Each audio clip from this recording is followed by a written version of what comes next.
now. It should be live. It's always a matter of how long it takes before people get the notifications, or some people are in there waiting for this, especially on a Monday. Not many people know that this was a thing. This is a thing. It's not scheduled, except for the people that I told earlier. And on Friday, a lot of people heard about it then. So, well, without further ado, of course, let's get into it. Ryan Hemsley, welcome to the show. Thank you for joining. And of course, the beautiful Jasmin Laine. Thanks for coming on out. Hey, anytime. So tonight's discussion, we're going to be talking about some stuff. I'm getting audio. People are saying audio in the chat. What is wrong with the audio? Oops, my bad. It was me. Okay. So it wasn't it wasn't us. As long as that's the case. Let's get into this, because this has been a big story, and I see a lot of it get glazed over, and none of the nuance gets talked about. The nuance largely being, well, without getting into the nuance, the story is the 51st state. Now, a lot of people are freaking out about it. A lot of people are excited about it. Some people are looking at it like, hey, maybe this is an opportunity for us to get out of a sticky wicket that we find ourselves in now, instead of having to pay the piper. But nonetheless, Ryan, you were brought onto CBC News, where they, rather than taking into consideration who you are, what your points of view are, maybe some of the nuance behind it, they just took what they wanted and they ran with it. So I'll show a clip here. A 40-minute clip that they found a solid 90 seconds to show on TV. But that's CBC. That sounds about right. Yeah. No kidding. Okay, so let's get into this. So this is the clip this is a portion of it. This is the portion that they had you on for. Here it is. An online search leads me to Ryan Hemsley.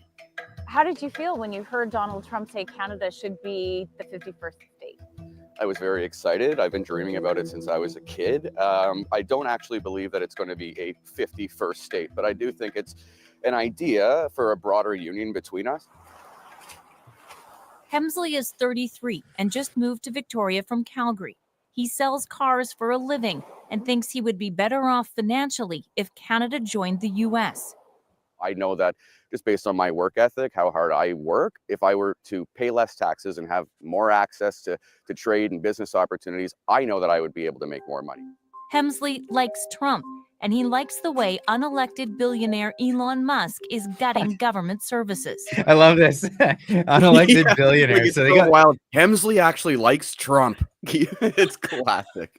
As if nobody does. And that's the thing. Well, but this is the thing. So since the 51st state stuff has come around, this has been a big talking point. I've noticed a lot of Trump derangement syndrome starting to really rile up here in Canada.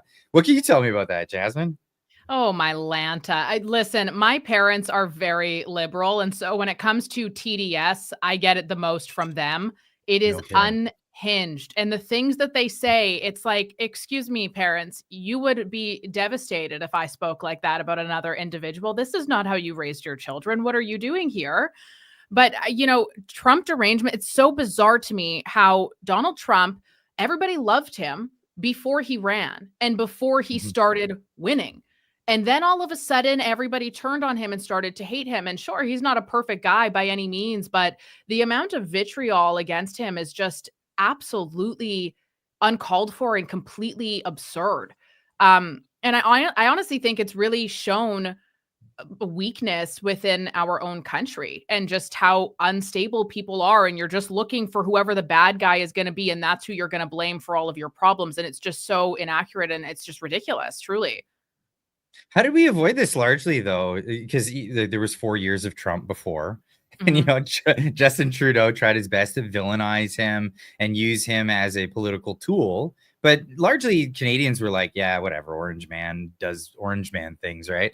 And largely don't care that much. But here in Canada, since the 51st state joke, I mean, does anyone really take it seriously? Is there like they're going to invade us mentality that people actually have?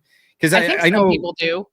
I think some people really believe that. And to me too, I'm like, okay, I can understand, because he said it so many times. And so that's annoying. And it's, it just becomes this annoying thing. But it's so unrealistic that it's laughable for him to even say that. And the fact that he would even say that and that people are freaking out about it so much, to me, just signals, again, our weakness. That is a real threat because of the situation our government has put us in. And that's what makes it so scary and so easy to get riled up about it. Yes, definitely If we terrifying. weren't as vulnerable as we are, it wouldn't even be something that anyone would take seriously. Yeah. I say that all the time, even in terms of the tariffs. Canada, we're out doing reciprocal tariffs. You don't see anybody in the US absolutely losing their mind over it en masse like we are. Of course, they're going to affect some industries in the US as well. But you do not, I blame the media. That's what I blame, because it's absolutely a psychological operation of some sort.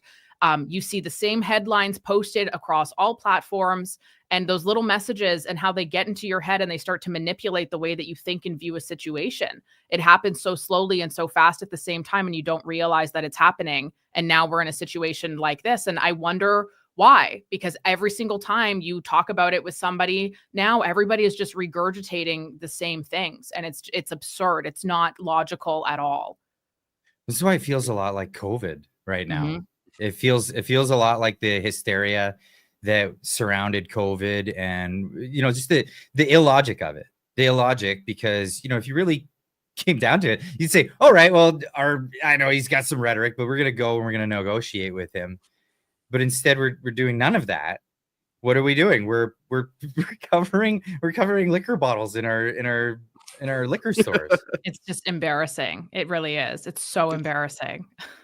It's insane. It's a hard position to be in. I get it, but okay, so let's explain it. So what is the position, Ryan? Hit us with your actual position, because the CBC was doing their best to misrepresent where you actually are. This is easy. This is so easy, and then it comes into question, or it just speaks more to how Trump is a negotiator. He's asking for X, we're giving him Y. We're going to meet in the middle somewhere. He's obviously going to start with an extreme. We're going to go to the complete opposite extreme, which Mark Carney's done today by going to Europe, claiming that we're more European than anything else. Joke, for one, hilarious, but that's the Liberal Party. No, the goal is everyone here meets in the middle. I think that's what would be nice here. And like Kevin O'Leary's pretty big on this, but the economic union is kind of the goal. If tanks were rolling down through Victoria right now, I think everyone would be surprised. We'd all be a little bit freaked out. Okay, it's not going to happen. Never say never in 2025, though, I suppose. But no, I think at the end of the day, this is for a broader economic union. Rupa, who initially wrote that article, talks a lot about that. Like, this is a meet in the middle type of scenario that our leaders just have no clue how to address right now. They don't know how to negotiate with this guy. They don't understand the give and the take. They're just giving and giving and giving. Trump puts a tariff on here. We concede X, Y, Z, and we keep going, and we're blaming him. It's our leadership who is so weak that we're in this position in the first place. But 2 cents. I mean, the 51st state is not about tanks rolling down, the middle of Wellington Street in Ottawa. It's not about that at all. This is about America feeling like they have, well, they're going to be taking their manufacturing back. It's going to hurt us. There's going to have to be some sort of pay the piper situation. And that's what's going to happen in Canada. But to the extent of how far it goes, who knows? I mean, I think it's going to get even worse the more we PO Donald Trump, because it almost seems like, I don't want to say he's acting vindictively, but every time one of our leaders says something snarky and stupid, he just gets more aggressive on this topic. So they clearly don't know how to talk to the man, and I don't see that getting better.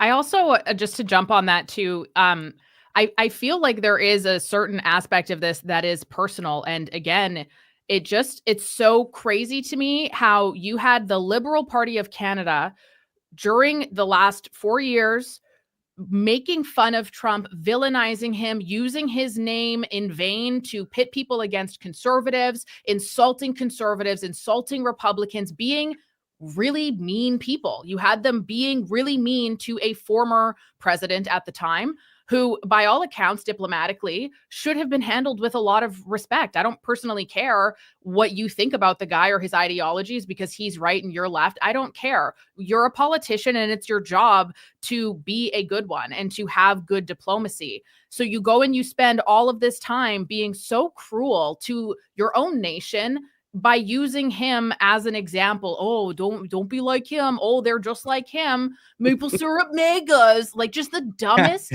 stuff to try to put that divide. And it works because people are stupid. I get called a maple syrup mega literally all the time, which I think is hilarious. Thank you, Chrystia Freeland. But you have this ridiculous rhetoric constantly. And then guess what? The guy who you never, ever thought was going to get in, as Justin Trudeau said, it wasn't supposed to be like this.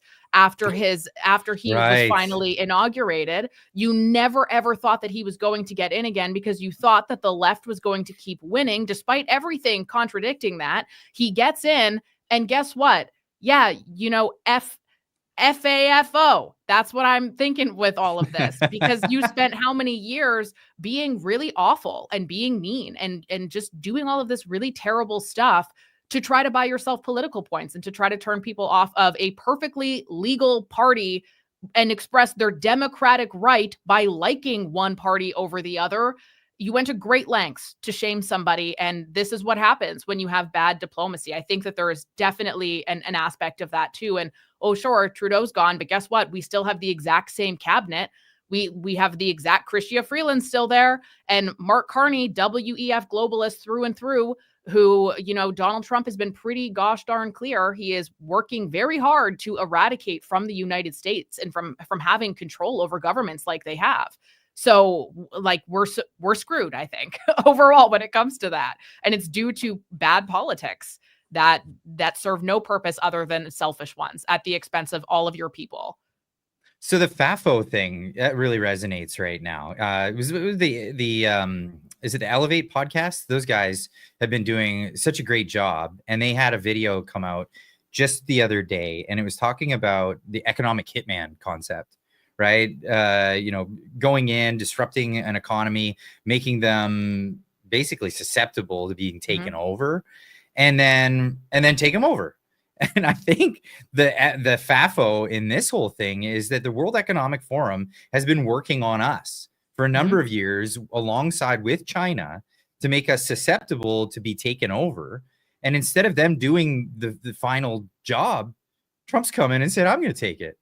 And I think they're really pissed off at that because, I think it was even Sam Cooper has been saying that, the beachhead for China is Canada to get into the Western world and take over the United States, take over all of this. They have a long-standing plan to do all of this.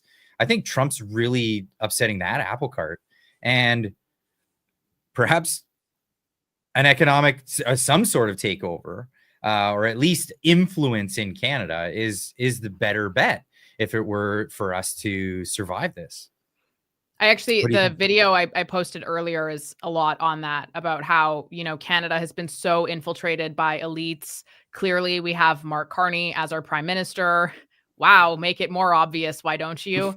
And Donald Trump is so against that. And he is, the largest force in terms of disrupting what their end goal is. And, to kind of pivot a bit, I just think it's laughable that Mark Carney is over in Europe meeting with Macron, meeting with Keir Starmer, however you pronounce that guy's name, meeting with all of these other people who are oh so very conveniently also World Economic Forum people. You're meeting there, having meetings about trade, which we've been having for, I don't know, ever, and that's never improved the trade situation.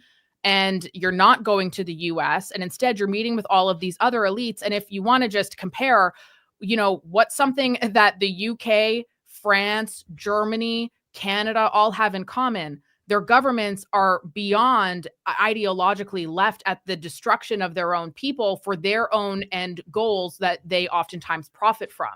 So it's just pretty interesting to me that we have this new PM, and instead of going somewhere that is actually looking like it's prospering to an extent, obviously some of the stuff they got to weed out there is going to take some time, but gosh darn, Trump's been fast with it so far. It's just so crazy to me that you go there. Oh yeah, we're going to partner with all of these other nations. It's so great. Canada, we're so close to being European. Oh yeah, we're like the best non-European nation. You know, Europe, yeah, that's my BFF. Like just this dumb stuff. But if you look at their society, it is almost the exact same, but probably 5 years ahead on the same track that Canada is right now. And so it makes me wonder too, like, why are we aligning ourselves with other economies and other societies, or, you know, that are like us, but in some cases far worse when it comes to mass immigration and when it comes to all of these other issues that are really difficult. It's a really bizarre move to make as a new PM to go and tie your allegiance to these other places that are in the same situation as us. Don't you want to be better? Why aren't we working on our relationship with the US, who seems to be away from that? Or is it because you benefit? Well, is it just pettiness? Like petty, I'm going to take my ball and go home. I'm not going to play with you guys. I don't think the left has figured this out, man. Like they're still trying anything anti-Trump, they will tie themselves to. Any at all costs. Mark Carney's coming in here. I'm bringing the new sauce. I'm the new guy in the game. No, dude, you're not. Look at your cabinet. You're the exact same guy. It's brutal. And it's like they haven't figured out yet that attacking this man is not going to win it for you anymore. Like he has overwhelmingly changed North America, despite what Canadians believe, and the world. We have presidents all over the countries right now. I don't know. I saw that really wild video that they posted out of El Salvador. The White House posted of Trump sending all of the criminals down there. And it's this Hollywood production style video. And I'm like, just slow clapping the whole time. Like, this is what they voted for. And it's not just in America. This is global at this point. Yeah. And the left still thinks that attacking this man is going to hurt him. And it's funny to watch, man. Well, yeah, I mean, he's in the States, in the US, people are excited with what's happening. They're seeing Doge, they're seeing all this. Of course, you're going to see on the news, you see the headlines of the radical people that are freaking out and losing their mind, which happens. It's happened for 2 Trump presidencies now, where they, you know, they're rioting in the streets, they're burning everything down. They're doing the same thing when it comes to the Tesla. They're going to Tesla places. And they're you know, trying the same like Greenpeace people who would go and climb the CN Tower or onto like the roofs of premiers' homes are the same people who are going after Tesla. What? Like, it's so absurd. Well, that's it, because they were best friends with Elon Musk only a few months ago. I mean, until Elon Musk took a stand and said, no, like we can't have nice things if we keep going down this path. It's really bad. And the liberals, the people who call themselves liberals, have become so illiberal. It's unbelievable. They don't even see how they've become the villain that they're trying to portray the other side to be. Of course, at one point is the guy that's cutting the size of government somehow the fascist. You know, it's opposite world. It's Orwellian. It's crazy, but this is where we're at. But let's get into this. So the 51st state, how could something like that look? Now, from my perspective, I'm an American. I'm a Canadian. I was born in Canada. I'm an American citizen. For me, it is a 51st state. I mean, I have access to both sides of the border. So whatever, for me, I think, you know, it would be really good for Canada to, you know, switch its economy and its marketplace from this protectionist market that it's always been, where it has this unnecessary doubling of industries that don't make sense because there is so much abundance just south of the border that they could just ship it up and do other things with their time. Of course, you know, all of the different supply management that we have in Canada, dairy, eggs, chicken, you name it. We've got so much of it. When we could be excelling and going into a new economy of specialization. We outperform the US on aluminum. We make quite a bit of steel, and that's great. And we could be, I guess, a complementary economy mix with the United States. But we've been choosing not to do that for far too long, for a very, very long time. And it's put us in a strange position now that we have Donald Trump, because now it's like, no, we're not going to play that game anymore. And if that game's over, well, what does Canada look like? Because there's going to be some sections of Canada that will, like, the industry just cannot survive if our protectionism falls apart, they will have to retool and do something else. And other places would flourish. I mean, look at Alberta. Alberta's on the cusp of leaving anyway at this point, because no political party is even willing to talk about transfer payments right now. Nobody's talking about it. Donald Trump's going, hey, you could just have way lower taxes. How about that? So what would this look like, Ryan? Like we're moving forward. Well, it's hard to say. Like at the beginning of this whole journey, I was trying to envision it.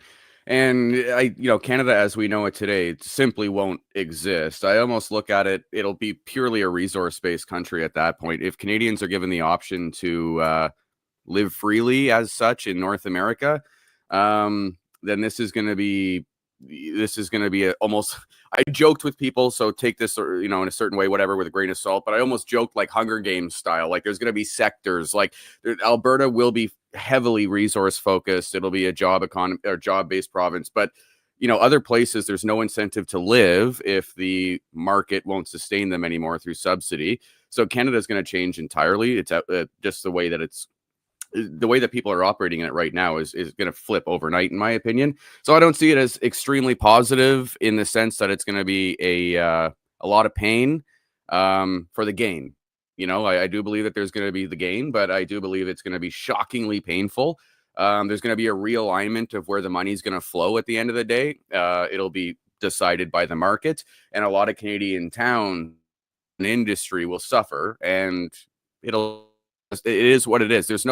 But that's going to be the result, though, of an economy in a country that's been built up that really can't sustain itself. So we're almost going to get back to a point where we have that full reset mode, and whatever survives because it's it's producing. But Canada would change forever. I don't see it actually being positive on the short term. I see it being pretty negative for us. But at the same time, if workflow was opened up and people could leave, I know it's not going to be negative for me.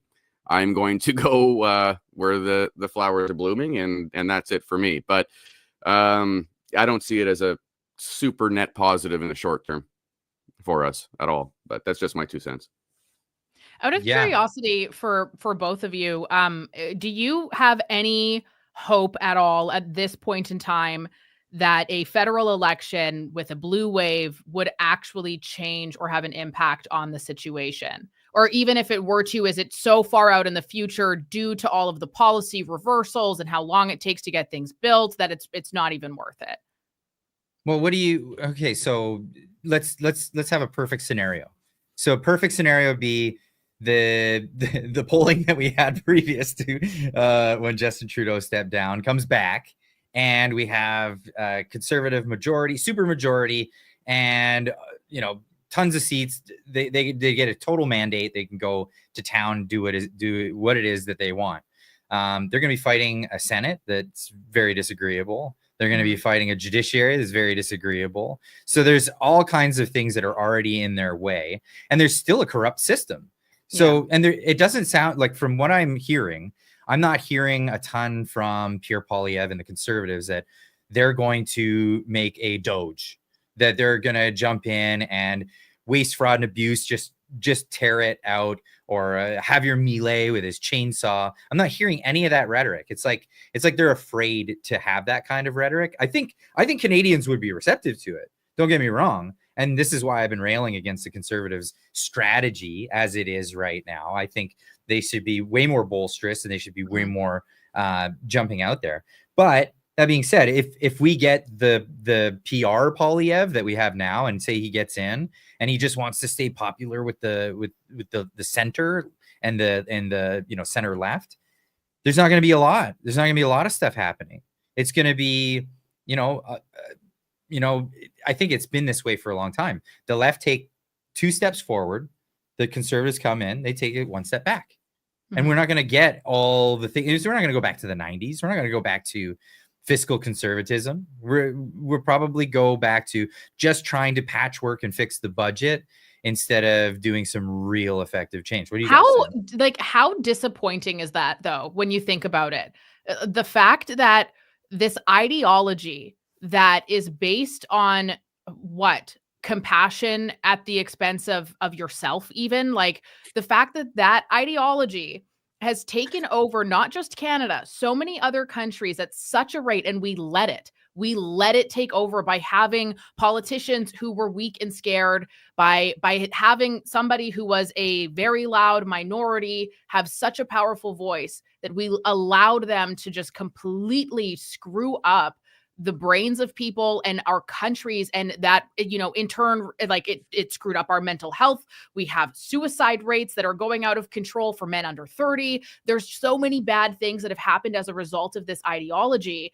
And we let it all happen. And it's at the point where it has likely permeated so deep. And because of the institutions, there's kids being taught this stuff in schools. There's like an entire generation where this is just life for them.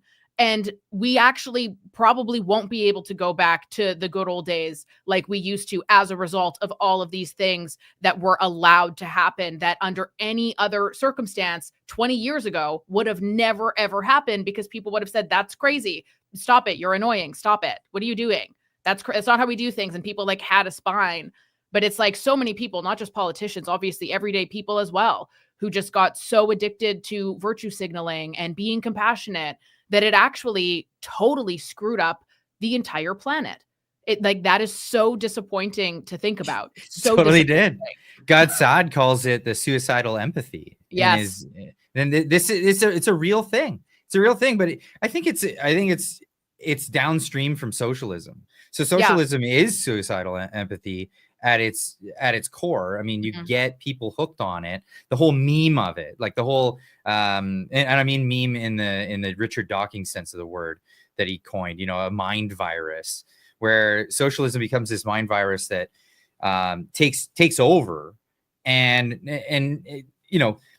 what is it? It's the idea that we could all just get along, and we can all just split the resources and then it go out there. And it's a terrible, terrible economic policy, but it feels good. It feels good to talk about it and say it to other people. But then when you implement it, you end up with some of the worst stuff in the world. I mean, I was just talking with Alex Zoltan today, writer for True North and Juno News. And we were talking about a documentary about these migrants that are coming all the way from Venezuela. And it's tear jerking. It's absolutely devastating what's happening to these people. But then you talk to them and they still think that Hugo Chavez did a good job. Right? Like, I was so mad. I was so mad when he died and it didn't all crash on him, because it was him and what he did. The nationalization and, taking over of people's property, like usurping private property and putting in the means of production in the hands of the state. He did all of that stuff. But then Maduro gets the bad rap. They're like, oh, everything was good under Chavez and now Maduro. But those people, they want to come and they want to move to America. They want to be accepted after that place has been ruined, absolutely trashed. And they're leaving there. I feel bad for them, but I can't say, come on in, because that's the suicidal empathy. It's no, you got to go back and fix Venezuela, my friend. Like, that's what needs to happen. You can't come and do that again without at least even understanding what it was that happened. But of course, this is, again, you'll have all your celebrities going to the next socialist shithole that comes up as it's happening, right? You'll have all your celebrities going over there and talking about how great a place it's going to be. And it's predictable. It's so predictable. It's like, I had posted about this on X the other day, but I have a friend of mine. He's been in Canada for, probably close to 10 years now. He's from Argentina. And I ran into him over the weekend. I went to his citizenship ceremony today, but over the weekend, he was chatting with me, and I was asking him about Milei over in Argentina and what he thought about him. And he was pretty unsure still, because obviously they've had a very rough go in politics and things don't happen overnight. So he wasn't quite set on his thoughts quite yet. But one thing that he said that just stuck with me so much was, how he said when he first came to Canada, I think he first came here in about, I don't know, I want to say like 2010, 2011 or something like that. And he said nobody ever talked about politics ever. And he came back a few years later, nobody ever talked about politics. And that was when he decided he wanted to be Canadian, because at his home in Argentina, everybody talks about politics constantly. And that when people start talking about politics constantly, something is very, very wrong. And he said that it was so shocking to him because when he moved back to Canada, he got a work visa. And I think this was in probably about 2016 or 2017 when he got his work visa. And he said he noticed that all of a sudden everybody talked about politics. And he was like, oh no, oh no, no, no.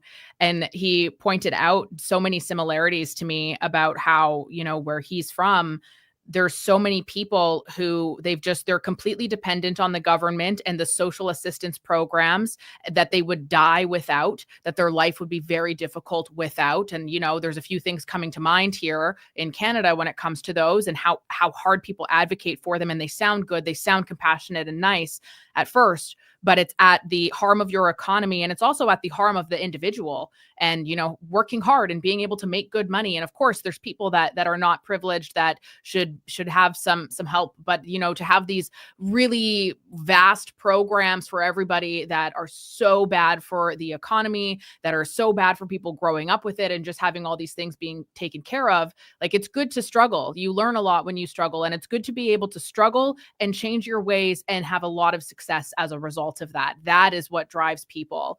And one thing that he really drove home with me was how, you have all of these people in Argentina who are devastated by the new government because they're taking away these social programs. And he's like, it's so crazy that people are mad at me for being the guy who says we shouldn't have social programs because we should be able to afford to live our lives as we see fit. We should be able to work and do what we want and get what we want as a result of hard work. And people think that he's the bad guy because he wants people to be able to just, I don't know, be a human instead of a couch potato, perhaps. And there's just so many similarities too that he pointed out, and that obviously I've seen as well, that have caused me to talk about this so much more because, like, you have all this stuff happening with very woke left ideological governments around the globe. And it's just so fascinating how so many of those leaders are a part of the same groups. And it's all to push the same type of narrative that time after time has shown to be an absolute failure. But people get so hooked on it, and then they almost feel entitled to it, and they don't want to put in the work. But then the long-term repercussions of that, like, human beings are so unbelievably complex. We have these incredible brains and we're creative, and there's all of these things that we can do if we want to do it. But what happens to a nation when for too long they don't have to do those things anymore? Like, it dramatically changes your brain chemistry in the long run, and not for the better at all, which enables these governments to thrive because they have gotten you hooked on having them. And the guy, Pierre Poilievre and his cuts, he wants to cut everything. And that's a bad thing, instead of thinking, oh, wow, great. That'd be great for the economy, actually, if we did that. Instead, people shame him and shame people for wanting to have those things cut, and then complain about our economy and how our deficit is so bad, and complain about how inflation and all of these things. And it's like, it's not how the world works, buddy, like, at all. End rant. Oh, no, that was good. That was great. So because of that, I want to get into some of the stats that you had at your disposal, Ryan, before, because I heard you, they allowed you to start talking about this on one of the programs I saw you on, where you're talking about men leaving Canada. Like, the young men are just, they're looking at the prospects here and going, yeah, I don't think that's a viable thing. So they're picking up and going. This is the brain drain that, economists talk about. Some people will talk about, conservatives will sometimes talk about, but when you really see it, when it's actually happening, it becomes the death. It could be the death of society, where you have all these people that Jasmin was just explaining, but then all the young men that are like, well, I don't want to try to wait for my seniority. I want to get it. I want to just work hard and get it. Mm-hmm. That's exactly it, man. It's that union type mentality that's taken over everything. And to apply it to the government, the people in Canada, I'm always applying things on an 80-20 rule. And it feels like there's really only about 20% of people who understand what's actually going on right now. And then the other 80% are just following in line with everything. Going back to what Jasmin said about people becoming kind of complacent and entitled, the massive difference in COVID between the United States and Canada, both countries helped out financially. One of them kept doing it for months and months and months and months and showed people, and the fraud was just out of control. So it showed people that there was that option. The fact that we even keep talking about UBI in this country, which makes me want to puke every time I hear it, like it's out of control, right? So Canada, we're dealing with the consequences of our leadership. We handle, everyone went through the exact same thing. Countries handled it very differently. Look at how Europe handled it, and Canada versus the United States, for instance. Look at some of the other the countries that didn't pay us to stay home and do absolutely nothing with our lives and learn to suck off the teat, for instance, of the government.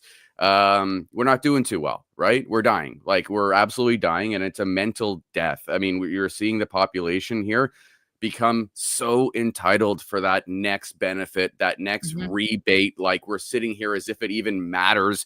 We get another $250 coming to all Canadians coming soon, so we can each get a bag or two of groceries. I'm speaking facetiously, but like, it's stupid. We're all hooked on these constant plugs of cash.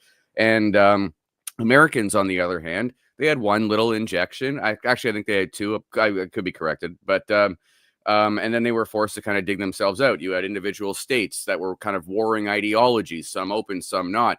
And it was just interesting to see how they figured it out on their own, as they kind of should, without too much government overreach.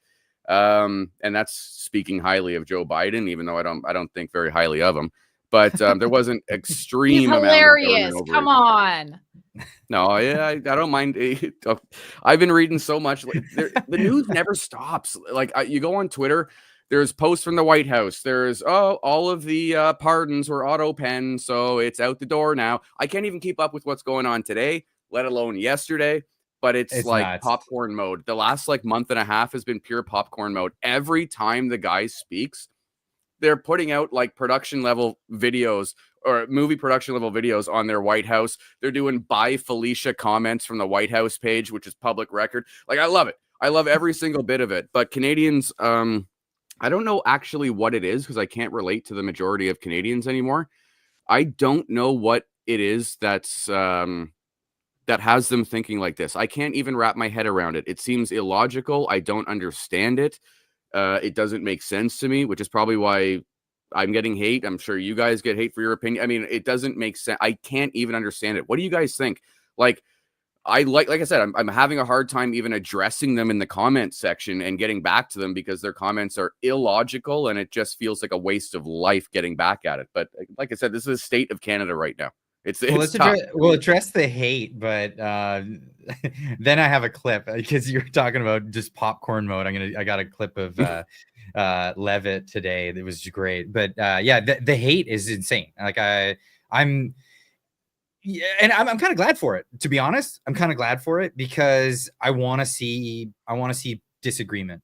I get nervous when I see too much agreement all over the place, but the vehement hate that I've seen lately is a little over the top. Like, it is a little too much, to the point that David Eby even mentioned me in one of his press conferences. No, you too? Yeah, he mentioned me. When? He mentioned me and Mr. Sunshine Baby, the other YouTuber, in the same breath. So he was talking about Dr. Anna Kindi. Didn't mention her by name, but he mentioned her, as an MLA. So, saying one of the conservative MLAs sat on a board with a guy who's encouraging people to buy American to thwart the efforts of the boycott. And I was like, that was me. Because that was a tweet that I put out. I put out a tweet saying buy American, because I'm going to buy a lot of American stuff just to make it so that those idiots are not doing any good. Like, that's it. But also, even just the simple fact of no, actually, don't tell me what I can buy. That's why it is. No, thank you. Actually, I thought I'm a free citizen here. So why don't you get wrecked? Maybe that'd be great. Thanks. Yeah, perfect. Exactly. It's too funny, because I'm not a whiskey drinker. I don't pretend to be a whiskey drinker or any of that stuff, but I went and bought a bottle of American whiskey at a shop that I saw had it, because I was like, you know what? I'm not going to be told what to do. I'm not going to be told what to do. Screw you and your communist mentalities, right? This the hive mind. Well, and it's dictatorial. It's authoritarian to come in, and it's already bad enough that the government owns liquor stores. It's already bad enough that they do retail. Like, Clyde, honestly, we paid for the liquor, and now we're blanketing it off to make some show of force. It's embarrassing. It's prepaid. It's very embarrassing. It's like we've already bought it as a government, wherever you are, the LCBO or whatever BC is all about. But like, it's been purchased. So, I mean, at this point, now you're just limiting free will. Like, well, you're doing a little bit more than that, but it feels a lot like, yeah, like, look at this. How embarrassing is this? It's very The thing about it, like, of course, it's incredibly embarrassing. It's incredibly weak. I think more than anything, though, again, it's like if we were not in the situation that we are in economically, because of our policies, because of our governments, federally and provincially sometimes, this wouldn't be as devastating as it is. Why are Canadians in such a place where this even needs to happen, where this hive mind can come to be and become so popular? And it's because of weakness. That's it. It's because of weakness, lack of strength, lack of unity. Turns out being a post-national state doesn't actually look so good in the long run, does it, Mr. Trudeau? Bingo. Like all of these things. And it's embarrassing to me. You know, during the pandemic, obviously we had that, support local. Okay, great. Sure. I'll do that, I guess. Even too, I'm like, what? Like, excuse me. I can't afford to only support local. I will buy whatever meets my budget because I don't have tons of cash in the bank.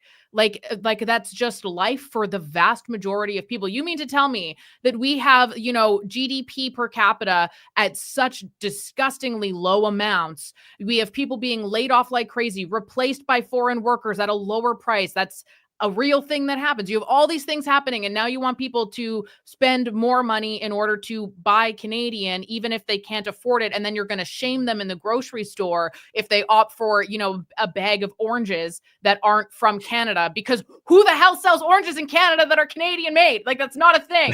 No, it's not a thing at all. But it's so ridiculous. Like, just the rhetoric is so ridiculous, and it makes no speaking sense. Speaking of people who have cash in the bank, this is a story that came out of Edmonton. Edmonton man won $30 million after hitting the Lotto 649 jackpot.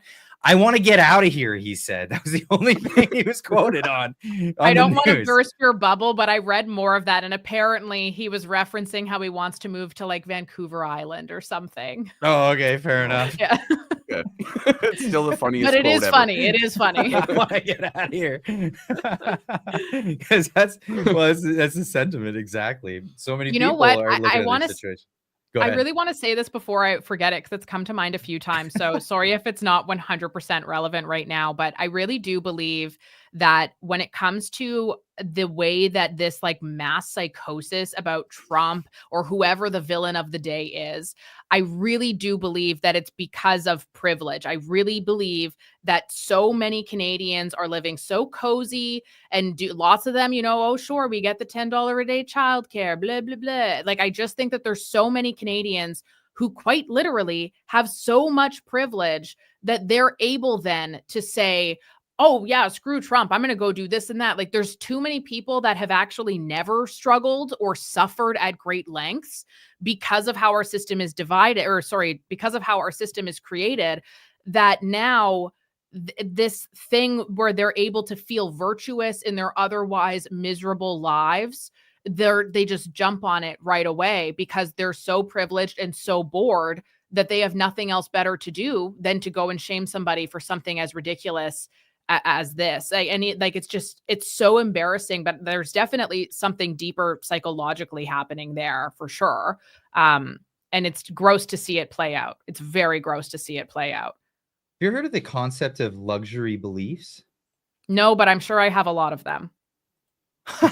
No, so I'm trying to find it right now. So it was a coined term, luxury beliefs. Trying to find the author of this. I saw an interview with him. I think it was on Lex Friedman or somewhere on one of those podcasts. Anyway, it was there it is. Luxury beliefs, social. Oh, it's a podcast. Trying to find the name best-selling book, Troubled, a memoir of foster care, family, and social class by Rob Henderson. So he came up with this idea of luxury beliefs because he grew up in kind of not a great situation, let's just say. So foster care, brought up through that system. And then I think he graduated from Harvard, or one of the top alumni places. But he came from this background, and then he saw the contrast. And then he realized that there's all these luxury beliefs. He came up with the concept because there wasn't a concept out there. But the concept is these people who live in absolute luxury, they have these beliefs that they kind of impose on other people. So DEI, all of this woke garbage, shouldn't have, you don't want to have the nuclear family. The nuclear family is not a good thing. We want single moms, and we want, broken homes and all these things. Yeah, that sounds great. But none of them have these things.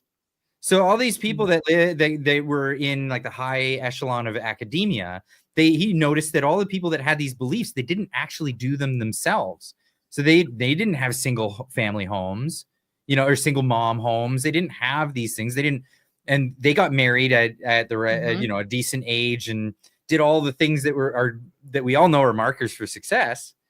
But yet they still held these beliefs.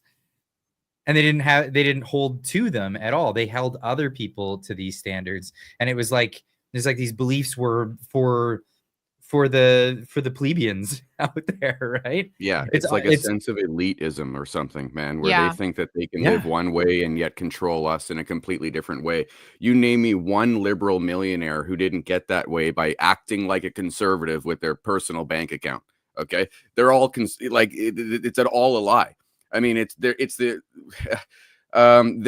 trying to pick the low-hanging fruit. That's liberalism, like in a nutshell. They're going after the quickest, the easiest, the most inflammatory, and most fantastical thing known to man, making us feel like they're on our side. It's such a psychological game. Like, I mean, I'm not going to get into like my job too much, but coming from a position of like a sales guy, sales manager, and stuff like that, this is like a bit of a deceptive manipulation tactic that's pretty friggin' common, okay? And no one lives like that either. So they're going to act like conservatives, but they're going to tell us to act like liberals to fund their conservative style lifestyle. Really, it's so hypocritical. It makes me sick, really. Sorry, guys, my 2 cents on it. I think also this just came to me, but I have just in terms of all of like the whole support Canada, shop local, all of that bizarre rhetoric that's just taking over by storm right now. It's just dumb. Like, oh, shop local. Cool. So I guess no girls are ever wearing makeup again, because apparently all of our makeup comes from not Canada. Even when it's locally made, the packaging is not from Canada, let me tell you. But there's all of these things. Like I have a friend who, she owns a local store. Her store is literally called The Local Space, and she's done incredibly well. And she largely only sells made in Manitoba products, as well as some things that are out of Ontario. And she was telling me when I was visiting her the other day that every single day people are coming in asking her, is anything in here from America? And she's like, no, it's The Local Space. So, well, what about the packaging that it's in? Is that from America? And she's like, I think it's from Taiwan. Like, I don't know. Like, this is ridiculous. But people will say to her too, like comments to the effect of, wow, you must be doing so good now that all of this shop local stuff is in. She's like, I've been doing good. I have 2 stores, so obviously I'm doing good.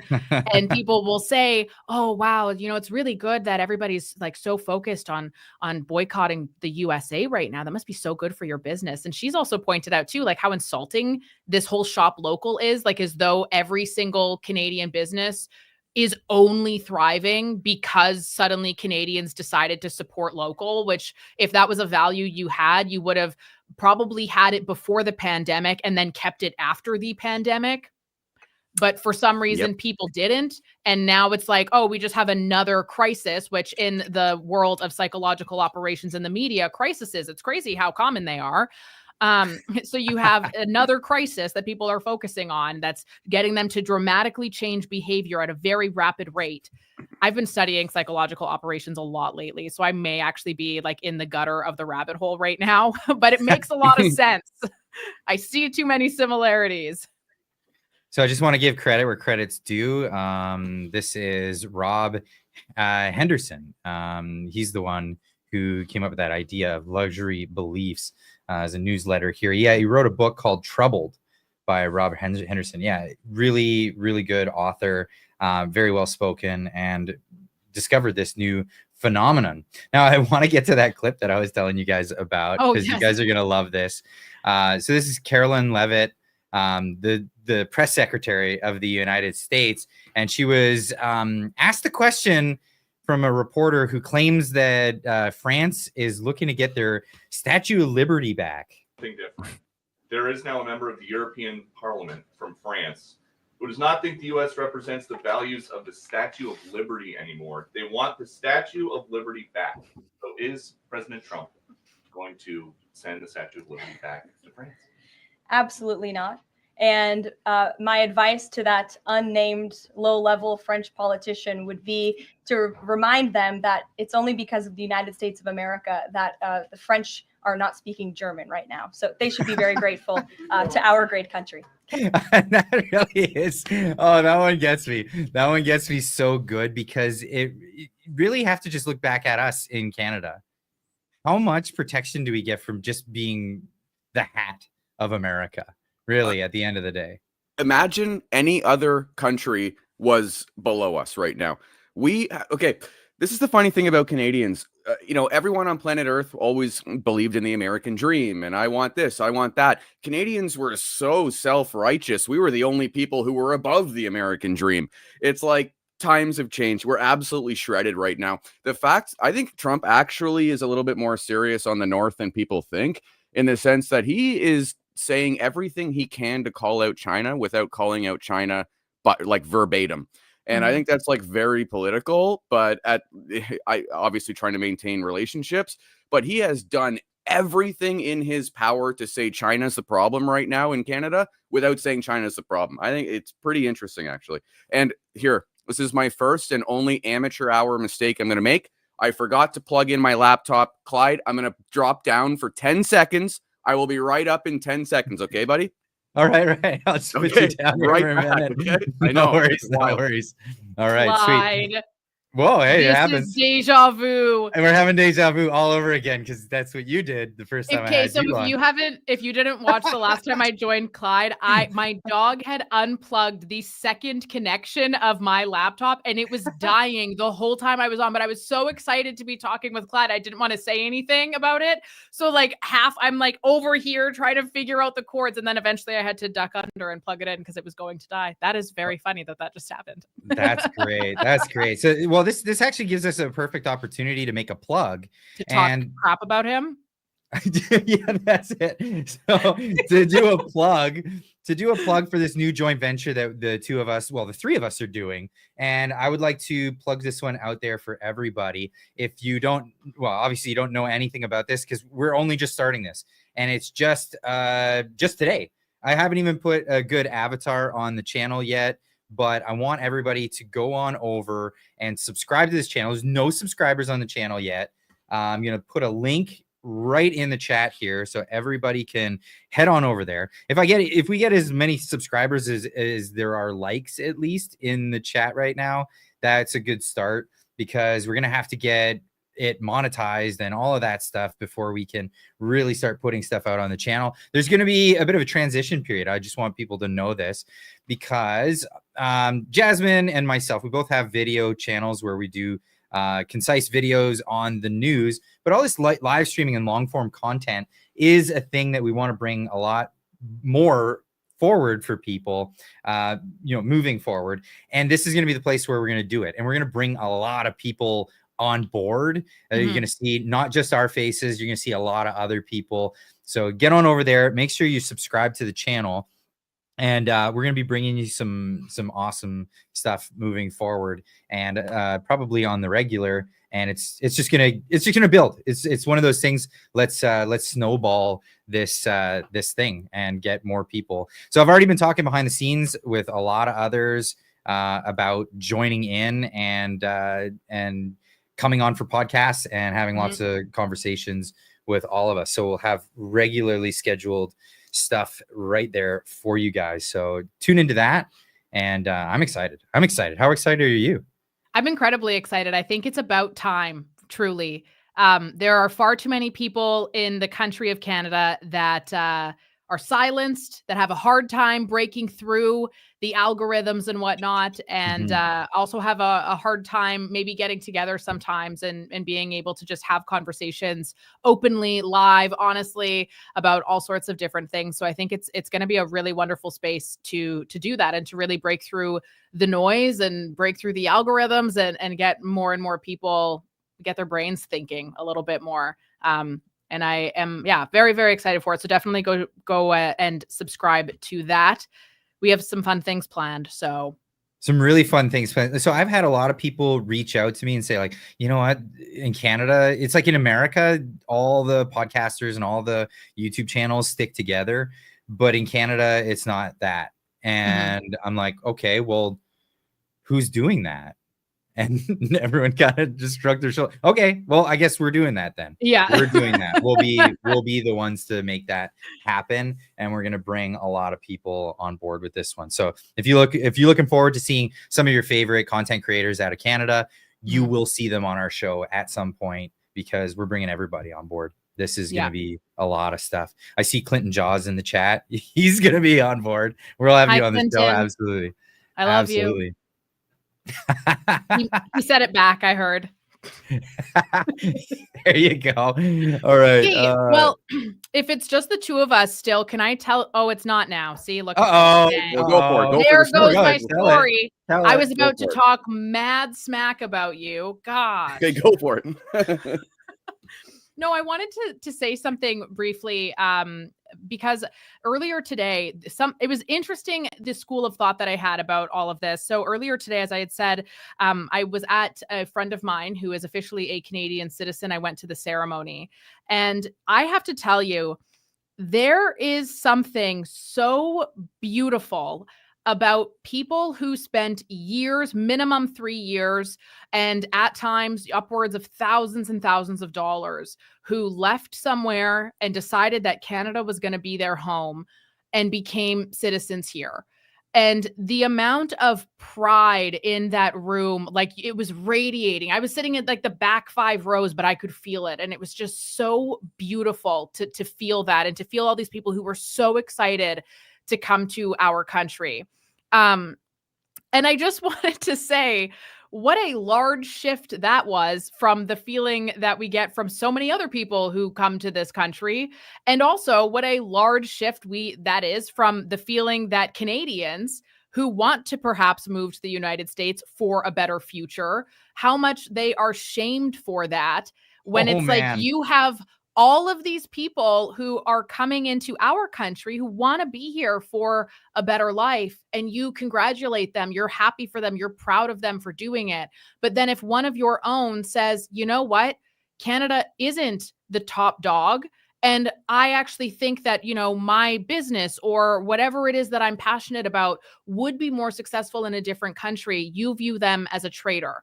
How can you do that? How can you welcome immigrants into the country with open arms and nothing but love and support, but then shame your own for taking the exact same risk and opportunity when it's presented to them or for working towards it? I want to throw one thing in there. And that's the idea that, well, if anyone who leaves their homeland to go to another place for better opportunity, if that is that what defines someone being a traitor? How many according Canadians, to Team Canada, yes. But how many Canadians are descendants of traitors?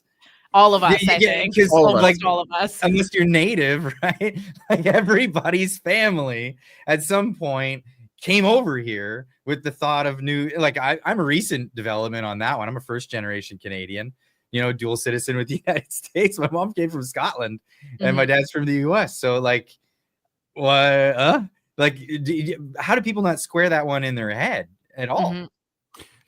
Honestly, it's like Canadians, though, have felt hoity-toity for so long. I don't understand it. We've elevated ourselves above America until someone comes around and said, okay, guys, like, you owe me money. And we're like, oh my God, wait, I have no money. And we're all of a sudden scrambling around. We have no idea what's going on. It's I can, to play purely devil's advocate here, when, going back to Jasmin's story of seeing people so proud to come here, I can see how an uneducated person who has their eyes closed would now view what I'm saying as a bit of a spoiled brat type of mentality. But the problem is that they're leaving it at that initial assumption. They're not asking why. That's like the critical question here. Why do you think this? If you're in one of the best countries in the world, why do you think this? I have, from every single interview I have done, except the American one, not one person has asked why I think this way. It's like the most critical question. It mind boggles me sometimes. Absolutely. What they said instead was, who likes Donald Trump and supports a billionaire. It's like, excuse me, ma'am. We have a billionaire, weird lobbyist, political guy who is super rich, and I don't really know how he got all of his money other than making weird deals that don't make sense as our prime minister right now. So yeah, it's oh my god, the duality. It's absolutely hilarious. The duality. They're like, unelected official. Wasn't Carney an unelected official for I don't know how long, and now he's our prime minister? This is like Elon Musk on crack right now. If we're gonna compare apples to apples, like. But you were directly referring to this. I just assumed, because like the idea of, well, why would people? They don't ask you the question because you might point this out. You might point out that Canada's per capita economic growth lagged for 10 years, and it's sitting at 0.5%, where the U.S. is well over 20%. I love how people are like, oh, we're going to boycott America for our vacations this year. No, your wallet is, because our currency's collapsed and you can't afford a soda over there. It's like people aren't understanding the reality of the situation, and they're going for the easy, low-hanging fruit. It's such a typical liberal tactic to just go after the face value stuff. There's no questions that get into the meat and potatoes. There's no interest in it. And again, this is why I can't really relate to or even understand the reason behind half of the attacks that we're getting. All three of us, I think, are very pro-American in general. Pro-American. I consider myself, as of recent, I've always considered myself a Canadian until some little guy down south gave me the bright idea, and I do consider myself a citizen of North America now at this point. After having realized how much this country genuinely relies on the United States, we might want to admit it, but you want to hear my aha moment, and it might seem stupid, but I always try to reduce things to the absolute simplest form and then build from there. Just reductive reasoning, right? The moment I realized that Donald Trump could snap his finger with a tweet and say, any working person with a birth certificate who wants to come over, you can come over. If that tweet went out, by the way, Canada's done. So the moment that I'm out. I don't know who else in the panel or the comments is going to go, but if one tweet could literally cripple our economy, destroy our country, what do we really have here that we're fighting for? So, you're at a crossroads. Do you start fighting for the rejuvenation of Canada under Pierre Poilievre, who's shockingly weak now? Or do you just kind of go with the flow, go with the tide? And it's, I kept telling people, like, I'm 33. I have one life to live. I can't just play this on repeat. Like, I want an opportunity. So, and there's a lot of people like me when it's the younger and that. So Angus Reid polls at 10%. That's from January. That's the only ones liberals will ever quote because it's the lowest number. It's also the one furthest back. Okay. So there are other polls that have way higher. They go from 15 to 20% on the more recent polls. But, the Ipsos poll, which says that young males 18 to 34 is at 43%. I don't doubt that. It's the working class. Want to know why young people feel this way? It's because we don't have an established housing situation right now. It's $1 million for a bungalow in Vancouver. I'm sorry. No, it ain't happening under my watch. I'm not doing it.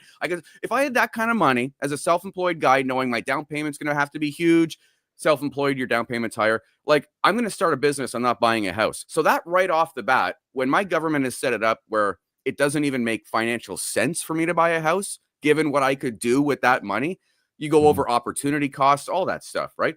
So when the government puts you in that position, and then we get blamed for just thinking about the alternative, when Justin Trudeau is the one who said, no, Mr. Trump, you'd destroy the whole country if you wanted your money back.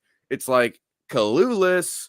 Like it writes itself. It's hilarious. It's well, and like I said too, it's unbelievable because you have, again, when people move to Canada, we are so proud of them and we congratulate them for it. But then when we want a different opportunity because this isn't working out, we are over, like we attack them. And I've been attacked quite a bit because it's not a secret. I'm working on moving to the United States. So this is happening. It's down the pipe. It hasn't happened yet because I'm doing it legally. I mean, I'm a citizen. I'm fine. I'm fine. My kids are fine even, but my wife needs to get her green card. So we have to do it. And there's a process and it moves at the speed of government. So that's why I'm still here. And it's for exactly one of the reasons that you just said, Ryan. I'm leaving because of the housing situation. We got rug pulled by our landlord. Our landlord kicked us out because he wanted to get more rent for the place. He sat on it empty for 6 months and then he listed it for 3 times the price. And my rent went up by $20,000 this year. Like, it's insane. If that happened to everybody would do the same thing. They'd get the hell out, right? And yeah, I could go to another place in Canada, but if I'm going to pick up everything and move, why would I go to another high tax jurisdiction? Like, why? Or a cold place? It's just, it doesn't make sense to me. This is literally the reason why I'm on Vancouver Island right now. So I moved here in October before Donald Trump won the election. Who knows what was going on? There was a thought in my head that they could, I'm not going to say steal it, but there was a thought in my head that it wouldn't work the way that I wanted. So my thoughts were this: I made really good money. I'm not going to get into the exact amount, but I was paying roughly 40 plus and that percent plus the other stuff. You're over half your income, right? And it was, if I'm going to be raked over the coals here, if I'm going to die from taxes, okay, I'm not going to deal with snow ever again. I'm packing my you-know-what, and I'm going to Vancouver Island to live on a beach because that was it. And that's why I'm in Victoria right now. I have no interest in dying cold. Like, it doesn't make any sense, but that's what the government's doing to these contributors in the economy. Like young people working, contributing, paying taxes. Well, everyone else sucks from the government and just bitches and moans the moment that something's clawed back as if we can even afford it. Yeah. I can't even afford to keep going the way it is. I moved 4,400 kilometers away from home, not knowing one soul, just to have at least a glimpse of sunlight. That's what this country is doing to people. I went as far away from the freaking capital as I could. You moved to the wet coast. Buddy, it's as far away as I could. It's the weather. If I'm going to be paying these taxes, I want to see at least one palm tree every now and then. That's a fact. I got to see they some have palm trees on the island? Oh, yeah, tons. What? I know, it blew my mind too, Jasmin. It blew my mind too. I got here on their bags. Can you tell I've never been? Yeah. That's incredible. I wanted to say this is a statistic from 2024, so perhaps it's different. It was in early 2024 when I read this, but with inflation going up in Canada the way that it has, the average job over the course of the last 5 years would have had to have increased its wage by 20% total over the last 5 years. I don't really know of anybody that has received a 20% raise over the last 5 years, actually. In fact, most people, when they get a raise, if they get one, it's not once a year like it should be. It's usually like once every few years, or it's based on on how good you're doing, depending on the industry. And like our economy as a whole has just been so gutted. And it's just, again, it's so disappointing because it doesn't have to be like this. How devastating is that this has happened to us by other people who are profiting off of our losses because by blocking pipelines, by blocking all of this stuff, it's allowing their investments in other countries to thrive due to the lack of competition. I know exactly who you're referring to. Yeah. Named Dark Larney. That's a great name for him, by the way. That's a great name, Dark Larney. It's just it's so disappointing. It truly is. And even I've told this story a number of times on my channel, but I worked in media for over a decade. I worked my butt off. Like, I remember one summer I worked 110 days straight. I didn't take off any time, like for even like on weekends or anything. It was 110 days straight that I worked because I was so trained and manipulated into you never say no, because if you say no, somebody's going to say yes and you're going to lose your job. So, okay, great. I bought into that mindset at a young age, and that's what I did. That's how I lived my life. I didn't make good money at all. Most people in the industry don't. The wages that are set for talent in the industry are the same today as they were about 17 years ago. Was the last time they increased dramatically. Well, the economy has certainly shifted quite a lot from that.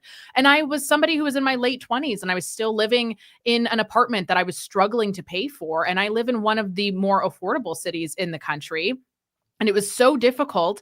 And it really wasn't until my boyfriend's dad passed away that we got a house. How depressing is that? How depressing is that? That is the only reason why we live in a house, is because of that. And actually, Statistics Canada last year, again, sorry, my data points are so old, but last year, again, Statistics Canada had actually released something saying that the average Canadian, like younger Canadian, would only own a home if they had parents who owned a home, which would mean that their parents would either die and they would get it, or their parents would perhaps move and gift it to them. That was statistically the average of which young Canadians would own a home in today's market. And pay a tremendous amount of tax on that transfer as well, right? So and it shouldn't be like that. It's unreal. It's unreal, especially, and you have to sell it at market value. You can't, there's no like, hey, I'm just selling you my house, son, for $1. You know, they won't allow that. So you'll pay tax on the assessed values, which we're starting to hear news about value assessments being a corrupt system all in its own. I've got to start digging into that one. Like $200 in the pocket of your appraiser is going to get you a giant commission as a real estate agent. I hate to say it, but that's like extremely rampant in real estate. It's devastating. It's huge money, actually. It's huge. And it's led to a lot of this situation. Yeah. It's crazy. It's been a frenzy on housing since Carney, to put it honestly. Since Carney it's Larney, it's Dark Larney. Dark Larney was the governor of the Bank of Canada, and he's a one-trick pony. And what's his one trick? He knows how to turn the money printer on. And anyone who understands economics in real terms will know that if you put a ton of liquidity into the marketplace, just a crap ton of liquidity, what happens? You get in asset bubbles.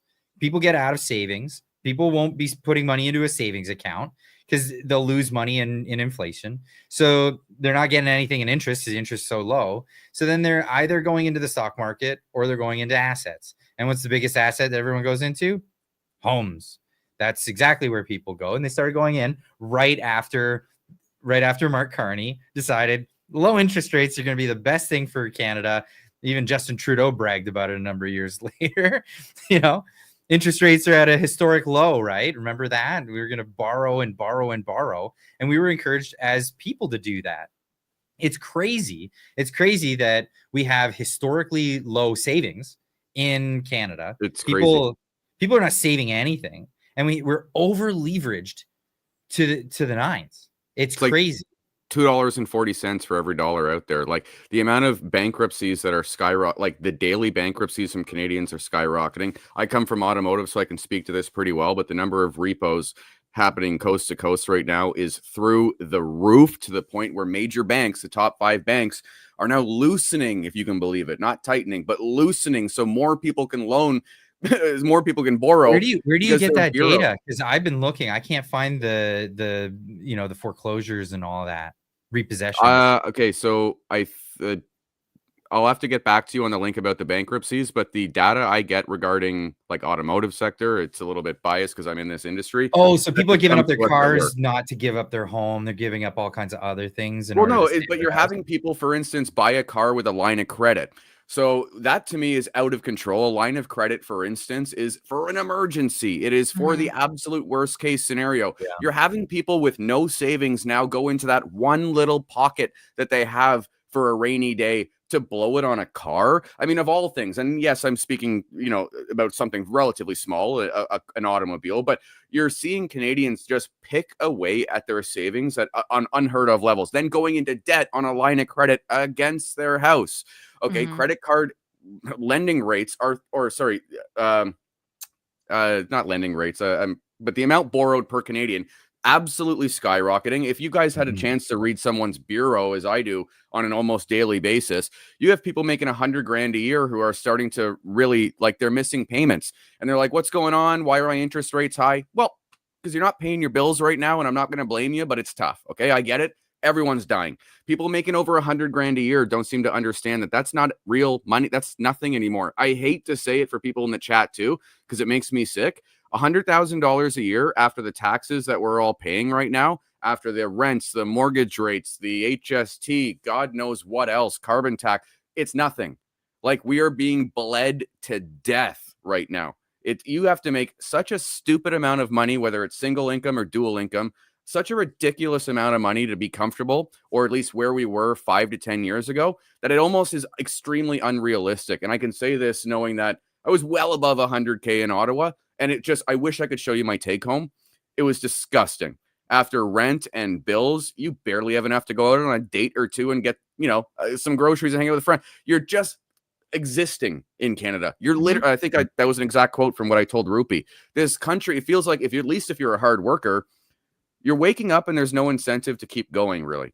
Every time you push harder, they take more. Yeah. And it's like, what? You're penalized for it. You're penalized for doing good and working hard and trying.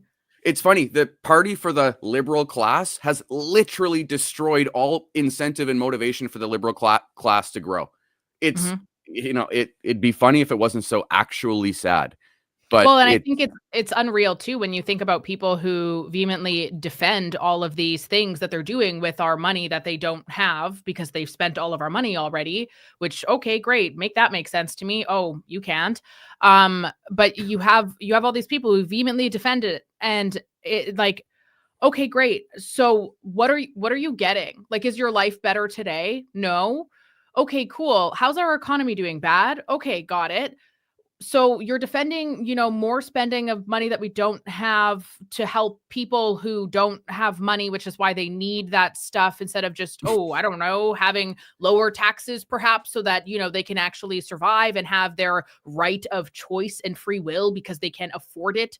Like, okay, got it. What are you defending actually? What are you defending that you were holding on to so hard that is so worth defending, that is so worth all of those taxes? And there's too many people, I think, who come at it from a point of just, having like a radical compassion aspect where it's like, oh, well, no, but we really do need the school food program because, did you know that there's so many kids going hungry every day? Why are there kids going hungry? We are in Canada. We should be addressing that. Yeah. That's the whole thing, Clyde. Why is that a thing? It's nobody's asking the why on anything that's going on. Hey, speak for yourself. I ask a lot of whys over and over. For sure. I know you. I just mean like the other side. They're not understanding where we're coming from. They have no curiosity of what. And they think you're the bad guy. Well, and so here's the thing. So a lot of people will say, okay, well, what if we had high interest rates? With that much liquidity in the market, so they put that much liquidity out there. We got nothing for it. We got nothing. We got government workers and services rendered. That's all we got. We got no infrastructure. We got nothing out of the past 10 years. Our national debt's doubled in 10 years. It took us over 100 years to get where we were. And here we are. Now, people are saying, well, in the 1980s, the interest rates went up to like 18, over 20%. Some people were paying on their mortgages. Well, that's the product of all of this cheap money. The interest rates have to go up. And when the interest rates do go up, then everybody's hooped. Really, that's really where it goes. So Paul Volcker, back in those days, the chairman of the Fed, raised interest rates in the United States. It kind of forced Canada to follow suit. Because you don't want to, with the trade in the $2, you can't really go against what the U.S. is doing. Because if the dollar appreciates too much, trade's imbalanced. If the dollar depreciates too much, trade's imbalanced. So they're always trying to peg the dollar at parity, somewhere close to parity. And that's where a lot of their targets generally are. So when the interest rates went way up, this was in response to Trudeau, by the way. This was after the first Trudeau was in government for however long he was in government, and he spent all kinds of money and kept the interest rates very low. Then we had to go into a high interest rate situation where we need to grow capital again. And we had to pull back on that, you know, fiscal, we need a bit of fiscal restraint. And what it does is it forces people to take their money and put it into savings. And what happens there? Well, that money that goes into savings, it goes to entrepreneurs that want to build businesses, but it goes at a higher rate. So it's really focused on the people who really need it, not frivolous, dumb ideas, right? And that's usually what happens in low interest environments. But yeah, that is, unfortunately, the medicine always tastes bad, right? It tastes bad and it works. And what happened after the 1980s? Well, we had economic prosperity for a while until we had another Liberal government. This is the way it goes. It's like this cycle. It's the up and the down. It's never going to change in this country until someone forces it. Well, so until we have market interest rates. And this is an argument that Andrew Jackson, all the way up to Andrew Jackson, before that, it was the founders of the United States. They said, no, central banks, let's not do that. Every time you go with central banks, they manipulate the currency and you have boom bust cycles. It's awful. And it's a massive transfer of wealth from, you know, the working class to Mark Carney, or Dark Larney, as you call him. That's how it works. Somebody needs to make a Dark Larney sticker. I want to know what Dark Larney looks like. I'm picturing like Grok will some show dark... anyone in the chat right now. Someone in the chat is going to Grok right now. And oh, that's too funny. That's way too funny. We should get into some of the super chats. People who have left some messages in here. Let's get to a few of those. Jordan Cundy with a $2 super chat says Mark Carney will try and make us closer to the EU. I agree with that. I'm sure you guys. That sounds very WEF of him. Yeah, no kidding. We're the next Sri Lanka. We're on the chopping block if we allow it. Diane Sylvain with a $5 super chat says Minnesota's Senate reps have a bill calling TDS actual mental illness. I need this bill here. Well, you need the College of Psychologists to actually do. Isn't it the DSM? So this is what I find psychology kind of a weird science, because most sciences you come up with, you discover something and then you name it and then you do academic papers. In psychology, they have the DSM, the Diagnostic and Statistical Manual, and they all show up. It's a convention every so many years, and then they decide what psychological things are going to be. There's no peer review. There's none of that stuff. They just come in and say, oh yeah, we're going to add transgender to the list. Oh no, this time we're going to take it off. And there's a lot of political will behind it. Anyway, that's my tiny rant for that one. KKC Kamala Carney Canada with a $6.99 super chat says Trump offers Alberta 100% swap on the Canadian dollar, no income tax, under 150K, unlimited access to 350 million people, plus a real bill of rights. Alberta 51, UE market 9B. Some of these acronyms I don't even know you're getting at there, but yeah, basically saying Alberta 51. That's where a lot of people have been saying Alberta 51. I can't see that happening personally. I don't see it being a one-off. I don't see that as being Trump's goal either. Like, for people who are like, oh, let's just take the people. You think he's doing this? Did I cut out? Yeah, you cut out. You cut out. Go back to what you were saying. Yeah. Oh, sorry, guys.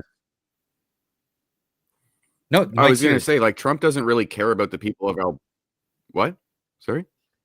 Am I good? There's a lag. There's a lag going on. I'm saying the mic's yours. Go for it. Oh, okay. Anyway, no, I think this is way more about security. Otherwise, we wouldn't be hearing about Greenland whatsoever. I mean, that came out of like complete left field. So this is all Arctic security at this point. He doesn't care about Alberta. He wants the whole thing. Now, whether it's 51st state or access to the whole thing, I don't care. I think Trump would be just as happy if there's an American base or 2 or 3 in Canada.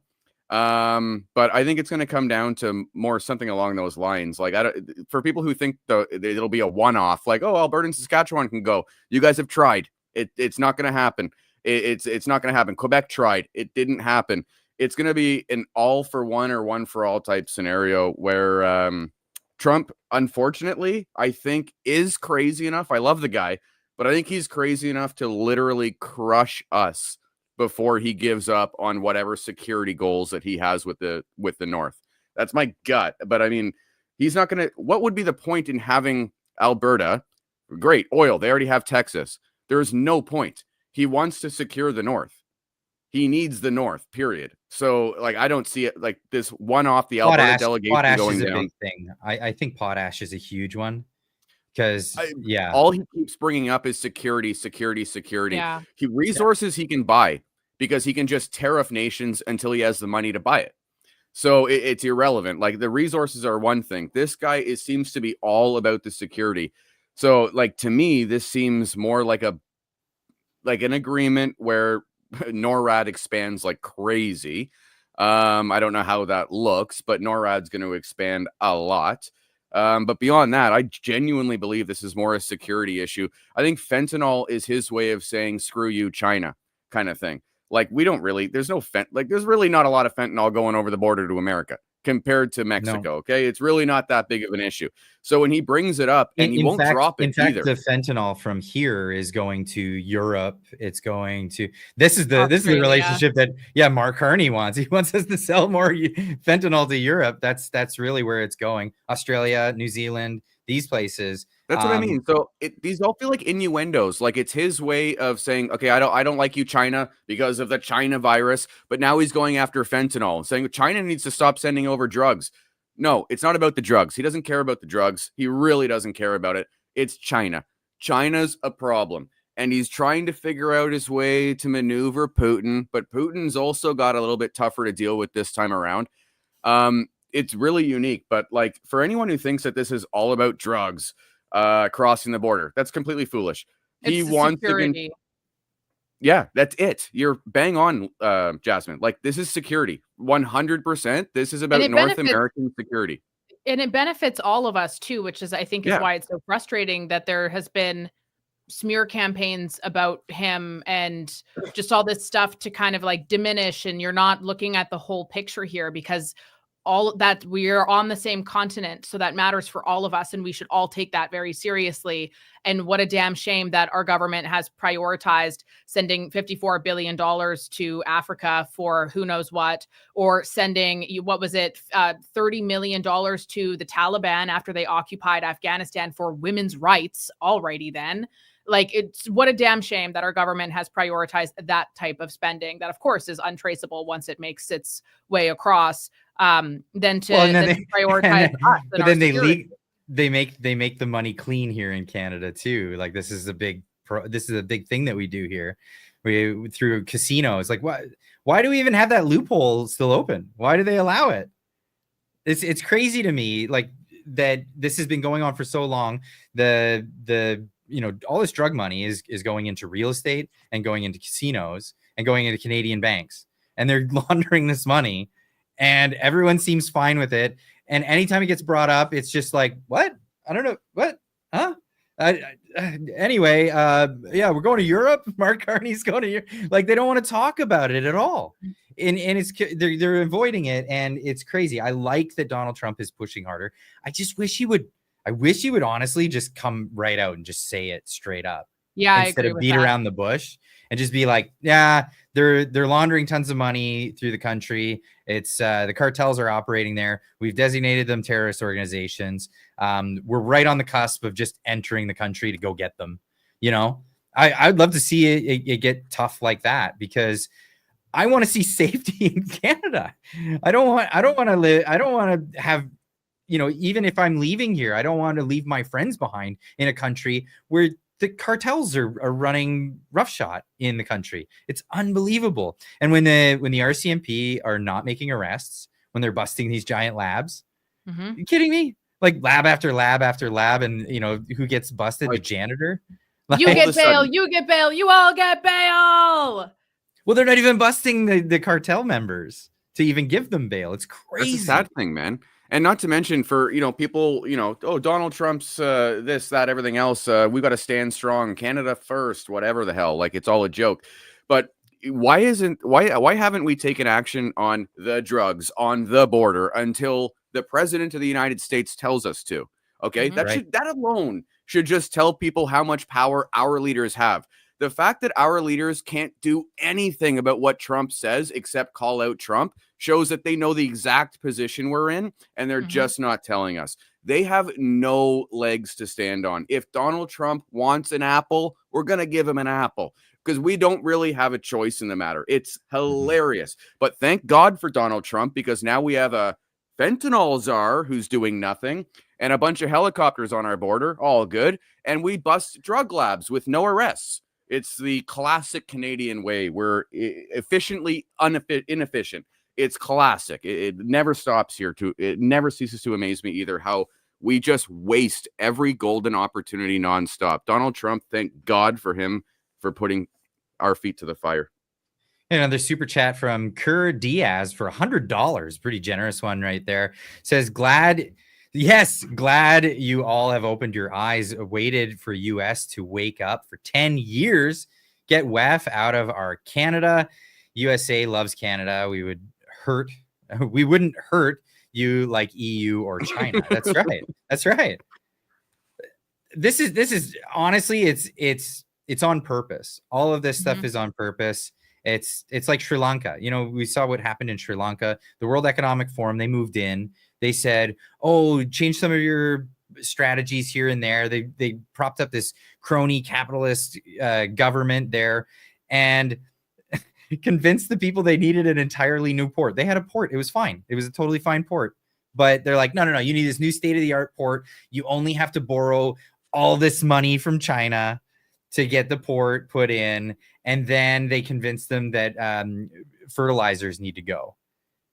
Their entire market collapsed because of this fertilizer ban, and it was predictable. Every farmer went bust. Their big market is the tea market, and they lost everything. And guess what happens? Well, China goes, well, since you can't pay for the port, I guess it's our port now, and we basically run your government and we run your show. That's how they've turned it around. It's economic hitman, and they're trying it here. Trump is the most genius guy, though, for doing this, Clyde, in the sense that he doesn't even have to do anything. All he has to do is give desperate Canadians the idea. This is like the most genius strategy I've ever heard in my life. It's don't negotiate with Canada, write them off entirely, but just give the people an idea, a taste of the candy, just a little taste. Okay. And it's funny how the Canadian people now have grown from 5%, 10%, 15, 20% doing his work for him. This is like them, as in we're having this conversation. His cabinet's barely talking about it outside of when Captain Canada, Doug Ford, opens his mouth. It's hilarious. Okay. So this is like the most genius thing I've ever seen. It's the most soft the most soft economic bashing I've ever seen. And he's somehow convinced Canadians to do it for him. And I don't think I'm a traitor, but I will happily do it for him because we need help and I need a custodian in this country, given we have none. The land is a land. It'll always be home. Nothing will change that. The custodian of that land is one thing we do have power over, or the economics around it. I mean, he's given us an option. It's funny how he doesn't need to do much besides show us hope. And that's where the problem is too, in the sense that this would have never exploded. How the heck can a president give one idea, one tweet, 51st state, boom, a fifth of the country now is like, okay, done. We're over. Okay, we're on board, buddy. And we just keep going and going and going. He has literally just pulled every genius card you possibly could in this negotiation. People knocking him really have to figure out who they're talking to on this one. This is not Trump 1.0 either, where he was worried about a midterm.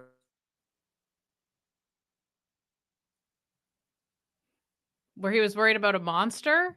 Yeah, the internet's he's having some trouble with the internet today over on that side. There we go. You paused there. He was worried about what? Okay, Where that's did where it cut out you completely stopped. during that rant? Yeah, Not the just whole said that. rant. Just Yeah. that you said he was worried about, and it sounded like you said a monster, and then you cut out. So we were kind of worried for your health, but you're back. So that's good. No monsters. What was it that you said? Sorry about that, guys. I'll figure that out. No, I just No problem. everyone's worried about Donald Trump, but we wouldn't be in this position unless our leaders had put us in this vulnerable position. So again, we're failing to ask why. We need to look ourselves in the mirror, and votes have consequences, as they say, but we're blaming the American people for their vote. And that's pretty telling. That in itself, by the way, should tell liberals who actually controls this country. Yeah, absolutely. And it really goes down to the point. And this is a point I brought it up early in the game, and for some reason so many Canadians didn't consider this. And I think this comes from the hubris of Canadians. Like Canadians don't have this idea that they have hubris or that they're full of themselves. But when nobody considered the fact that a Republican president would never want another California as a Democrat voting bloc in the United States, and figure out that it's not a serious thing to actually like make Canada proper a 51st state. The fact that so many Canadians just didn't even consider that, I find it mind-boggling. It's absurd. As an American citizen myself, I don't want Canada to be a 51st state proper because I don't want liberals like Canada to be voting in the elections. I'm sorry. Look at the polling right now. They get rid of Justin Trudeau and they get, Darth Larney, and Canadians are like, oh, cool. I'm just going to get back to doing what I usually do, voting liberal. That's insane to me. That's absolutely insane. And it should scare every American voter that no, Donald, my man, we don't want that as a part of our voting demographic. Perhaps we can, I don't know, make them a territory. Perhaps we can, the balkanization of Canada, and then just get rid of the federal government and maybe the power that Quebec has, and maybe they can work out their own thing and be a good state again, and a good neighbor. But where's the problem? Largely the problem is Ottawa and Quebec. That's really where the issues are in Canada. Yeah, that's very, very true. It kind of makes me laugh when I think about the amount of Canadians who are going so anti-Trump, so anti-America right now. And there's been so many polls that have come out of Americans who were very much in the same situation as Canada is right now. I mean, America more often than not is, give or take a couple years ahead of us, typically with social issues and things like that are going on. And so it's so interesting to see all of the Canadians who are very much taken over by whatever the media is telling them to think and believe, and they're not seeing the bigger picture, and they're so blinded by the narrative that they're not able to dig into it and peel back the layers of the onion, so to speak.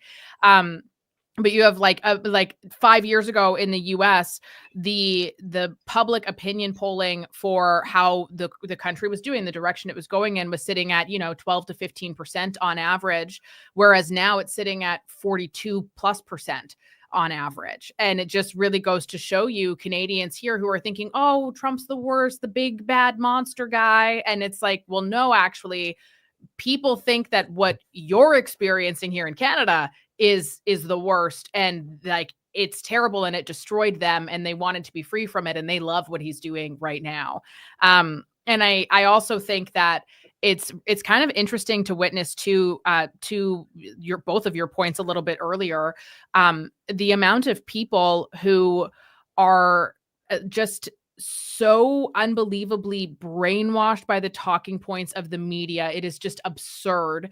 And it's almost hilarious to see how Donald Trump goes and he gives this message of 51st state.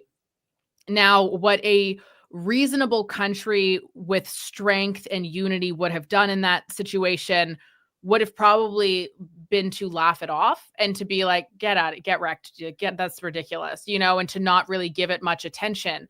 What does the prime minister do? What does the Liberal Party do? What does the mainstream media do? they gave it all of their attention. So they actually helped that messaging go forward. And then they also helped in the division that was being had as a result of it. And for a lot of Canadians who were sitting on the fence or who read outside of those main talking points, who think for themselves and who are seeing a bigger picture here, it's really just to help a lot of them solidify their stance in that a lot of people are so lost in this country. And it's just beyond me. And it's, again, laughable how mainstream media this whole time has been, oh, Trump's the big bad guy. He's so scary and bad. You should boycott everything. We want to take away all of your choice. We want to take away all of your money and taxes. And then the money that you do have, you're not allowed to spend it on what you want because 80% of our products come from the USA. That's not a real statistic, but it's a lot. But by doing that, they have also really just almost done exactly what Trump wanted, which was to make people leave and realize what a mess we are in right now, which we are. Massive mess. And I would say that even before all this 51st state stuff was happening, it wasn't even in the news.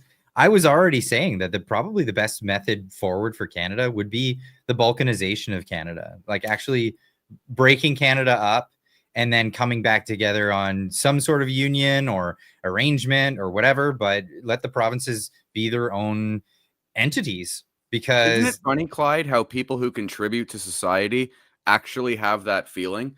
Like, I hate to generalize and paint with broad strokes, okay? But it just, there's some pretty big commonalities between people who think like us and people who don't, okay? Mm-hmm. The people who leech off this system tend to be the biggest. I hate Canada until the Liberals tell me to wave a flag, but the second they tell me not to, I hate Canada again. They don't even know where they're at right now.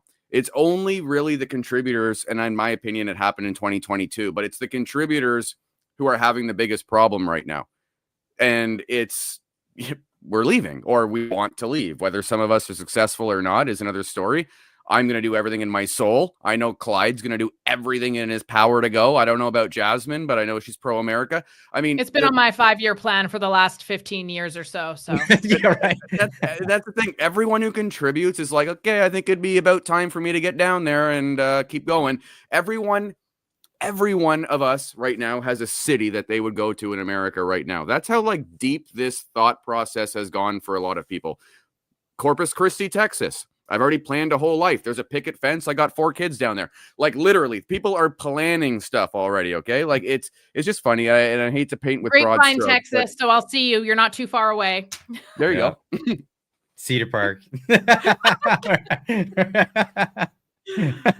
We're all in the same boat. Absolutely. I get it. I got another one from Jackass Whiskey and Pinto Beans for $10. He says the balance in the U.S. Senate has to be maintained. Alberta, Puerto Rico statehood solves this. Alberta 51st and Puerto Rico 52nd. Democrats have wanted Puerto Rico statehood. Alberta solves this. Well, because Puerto Rico would be lefty and Alberta would be on the right? I don't know. What do you guys think? I don't know. That's interesting. Yeah, I don't know. I don't think anything. I don't think Puerto Rico really has anything to offer to be a state, to be honest. No. And this is why it just keeps getting kicked down the road. You really should have something to offer to be. It's kind of like Guam. Guam's not going to be a state ever. It's always going to be a territory unless they somehow come up with something and then want to become their own independent state. I don't think they even want to be independent. They get swallowed up by China, and that's not ideal. Not at all. No, not at all. Jevon Jandrew saying for 279, hit that like button. Everybody get down there, hit that like button. And everyone should go over and subscribe to that new channel that Clyde put up earlier. So smash the like, go subscribe to that new channel. Be a G. Let me pop that up and see where we're at with that. We'll see where we're at with this. Whereabouts have we made it? 212. Come on, you guys could do way better than that. We've got 212 way better than that. Subscribers from this live stream tonight. The link is right there in the chat. I'm just popping that right there. In fact, I'm spamming the link so you guys can get on over there. Make sure you subscribe, because we're going to be bringing a lot of the content over there. I know I got my silly mug in the avatar there, but we're going to turn things around. This is going to be a great channel. The three of us are getting together. We're going to be bringing content creators from all over the interwebs to come and have these conversations. We want to host these conversations for people because we've gotten so much feedback from people saying, hey, we want everyone to get together. And everyone's like, yeah, okay, let's get together. But there's been nobody to host it. So we're going to host it. We're going to be the ones to make this happen. So count that as your one-stop shop to find new creators, find new people talking about things, find where the discussion is. That's where it's going to be. We just have to boost the channel up a little bit. So get on in there and make sure you subscribe to the channel, because that's how we're going to make it happen. That's where we're going to make it happen. Now, don't think that for any purpose we're not going to be doing our usual content on our own channels and in our own ways. That's of course going to continue. We're just got this new joint thing that we're going to be bringing forward, so everyone has something to look forward to, and lots and lots of fun stuff. I think eventually the Marty and Clyde show is going to migrate over there. So if you like watching the Marty and Clyde show, make sure you go subscribe there, because it will be migrating. Any of the long form content is going to be going over there. My usual morning videos, that's going to stay on the Clyde Do Something channel. So everything's going to eventually migrate over to the Do Something podcast, or Do Something cast is the @ handle for that channel. So go check that out, please. And thank you very much. Let's get into some more of these. David FL for 2 saying Dark Larney, Blackface McBurns from Simpsons. There you go. Brutal. Some good ones here. Rob, soon to be from the 51st state for 2 says, I think Trump wants Canada for U.S. protection. Yeah, I agree. I absolutely agree. I think it's within their own self-interest to take over what looks like is the beachhead for China coming into North America. It makes strategic sense that the United States either has a good relationship with a Canada that wants to spend money on military and protection, and if they don't, well, they're going to have to come in and say, well, give us the territory, we'll take care of it, and while we're at it, we're going to want something in return. I mean, that makes sense. What do you guys think? I couldn't agree more. I think if anything, again, it's so disappointing to me that the rhetoric out of our country has not even come close to addressing that or talking about it or figuring that out. And it's disappointing that our country has seemingly not cared about something so vitally important for so many years. And it's something I've said many times, but the Ottoman Empire, they never expected to collapse. Neither did the Roman Empire. Like things like Canada as we know it today is not going to be the same 500 years from now. And I think that it's absurd and it's silly to think that it would be, and to not take things seriously. There are very real threats that affect our entire continent. And it's our responsibility as neighbors to do our fair share. And what a disappointment that we haven't, because of what? Like, really, why haven't we? It's so insane. Because we've been too comfortable. It's that Canadian mentality. Jasmin, you brought it up at the very beginning. We have that entitled mentality. Oh, we have America to protect us. Therefore, let's not invest in anything. We have like 10 soldiers and 3 planes, guys. Like, there's nothing. And of course, I'm exaggerating for those in the chat. Okay, this is how I communicate. But we have nothing. We have some of the most abundant resources on planet Earth right now, and like 4 people to protect them, and nothing else. There is literally nothing going on. Of course, America's going to sit here and think, okay, SH is hitting the fan right now. Canada's got nothing going on for itself at all. The citizens are splitting and dividing. They're just cracked. They're lost in the sauce, because we are. Canada is lost right now. Of course, America's going to say, okay, we got to kind of step in here. Like, this is getting out of control. We are the out of control kid at daycare right now. Okay, we're just lost. We think we're getting our pizza lunch. We think we're getting all this, so we don't have to act a certain way. No, we got to line up. It's time to pay the piper. But we're not. Even Pierre Poilievre is so disgusting in the sense that he hasn't even manned up enough to even bring into conversation the issues regarding security. That is something that Donald Trump is just filtering in every time. They don't pay security. They don't pay security. It's the whole thing. We have all these resources in America. We're so stupid here that America doesn't even look at it as Canada's resources anymore. It looks at it as their resources to protect, because we are just so unwilling to do it ourselves. Like, we've put ourselves in the most precarious situation where America's looking at us as someone who desperately needs help.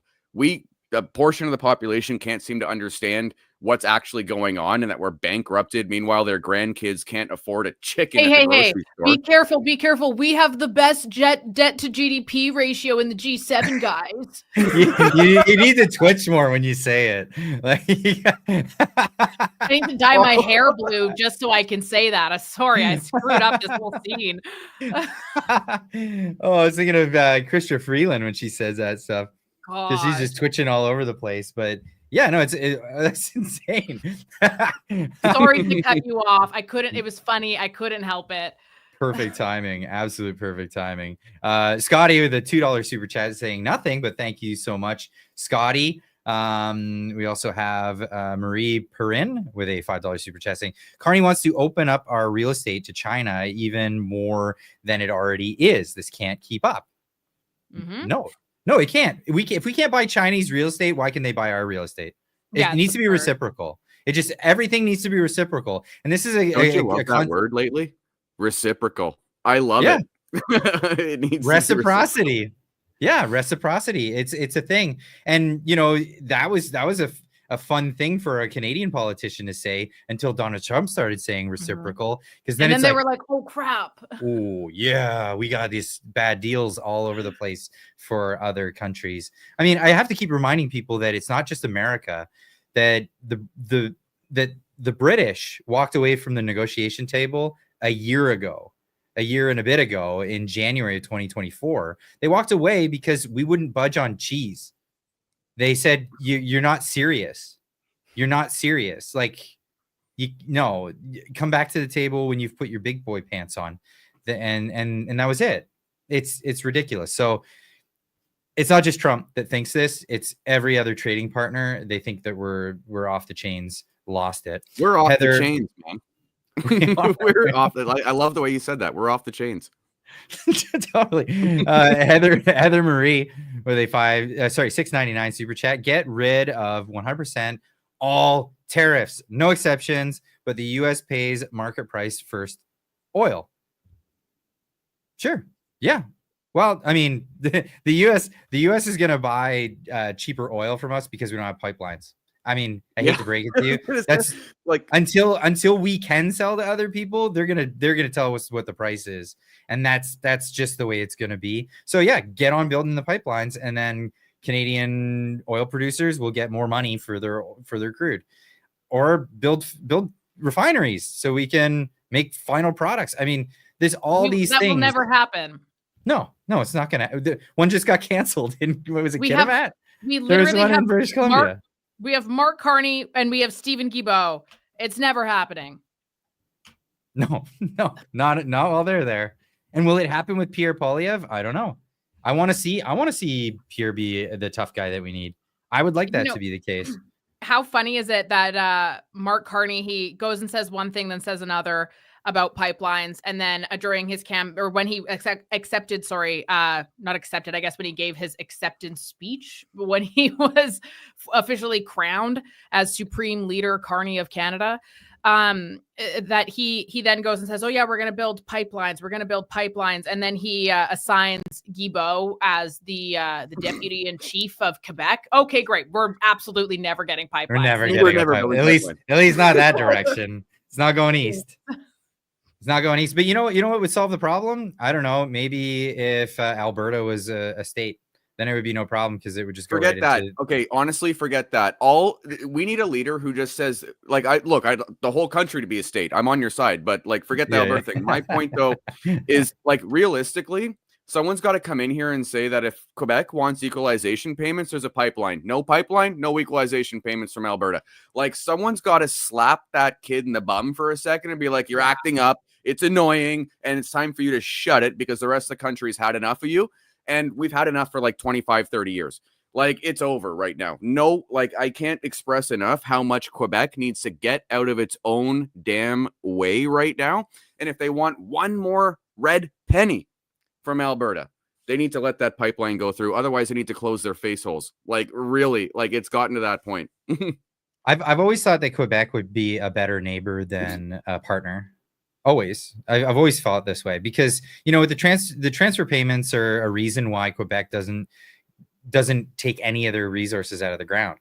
If Quebec was its own separate country, if they would have left in the 90s, they would have been a great neighbor. You know, we would have been fantastic. Oh, you quaint the Quebecers that speak French over there, and we don't even try anymore.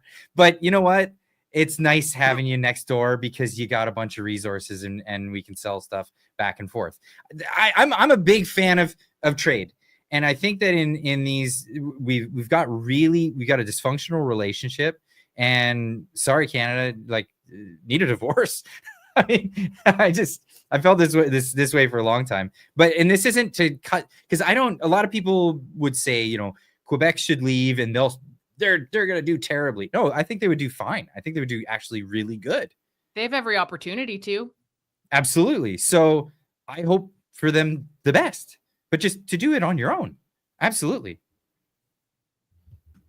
That's my 2 cents on that. Nylock with a $5 super chat says, I think Carney's play might be to stay in the long enough to lock us into the EU, giving them control over our country, opening borders for more globalists. Is that a viable plan, do you think? It's kind of looking that way. He's seems like he's aiming for that. Do we really think, though, that Donald Trump would not escalate whatever he's got planned if that were actually the case? Yes, like, I do think that he would. But Yeah, I did a whole video on that today, and Okay. I'm starting to really lean in this direction for Carney myself, and just all of the different ties, some of the meetings he's had now that he's in Europe. There's too many things here but I completely agree. I do 100% think that Donald Trump would definitely step it up for sure if that happened. 100%. Yeah, because can't have that, because you know what that would be. It would be basically, it would be the flow of immigrants all the way from Africa into Canada. I mean, that's the way it's been going all the way to London until Brexit, and still going into France and all of that. It's not good what's happening in Europe. We don't want to see that. Like what I said at the beginning of this conversation, though, it's interesting to see all of these people who Carney's meeting with and who he's aligning with and wanting to. We're so united together, and their countries are exactly that. They're in really bad shape. And I'm like, weird to align yourself with somebody who's doing worse than you. Typically, you're supposed to aim up and surround yourself with success. Are you not?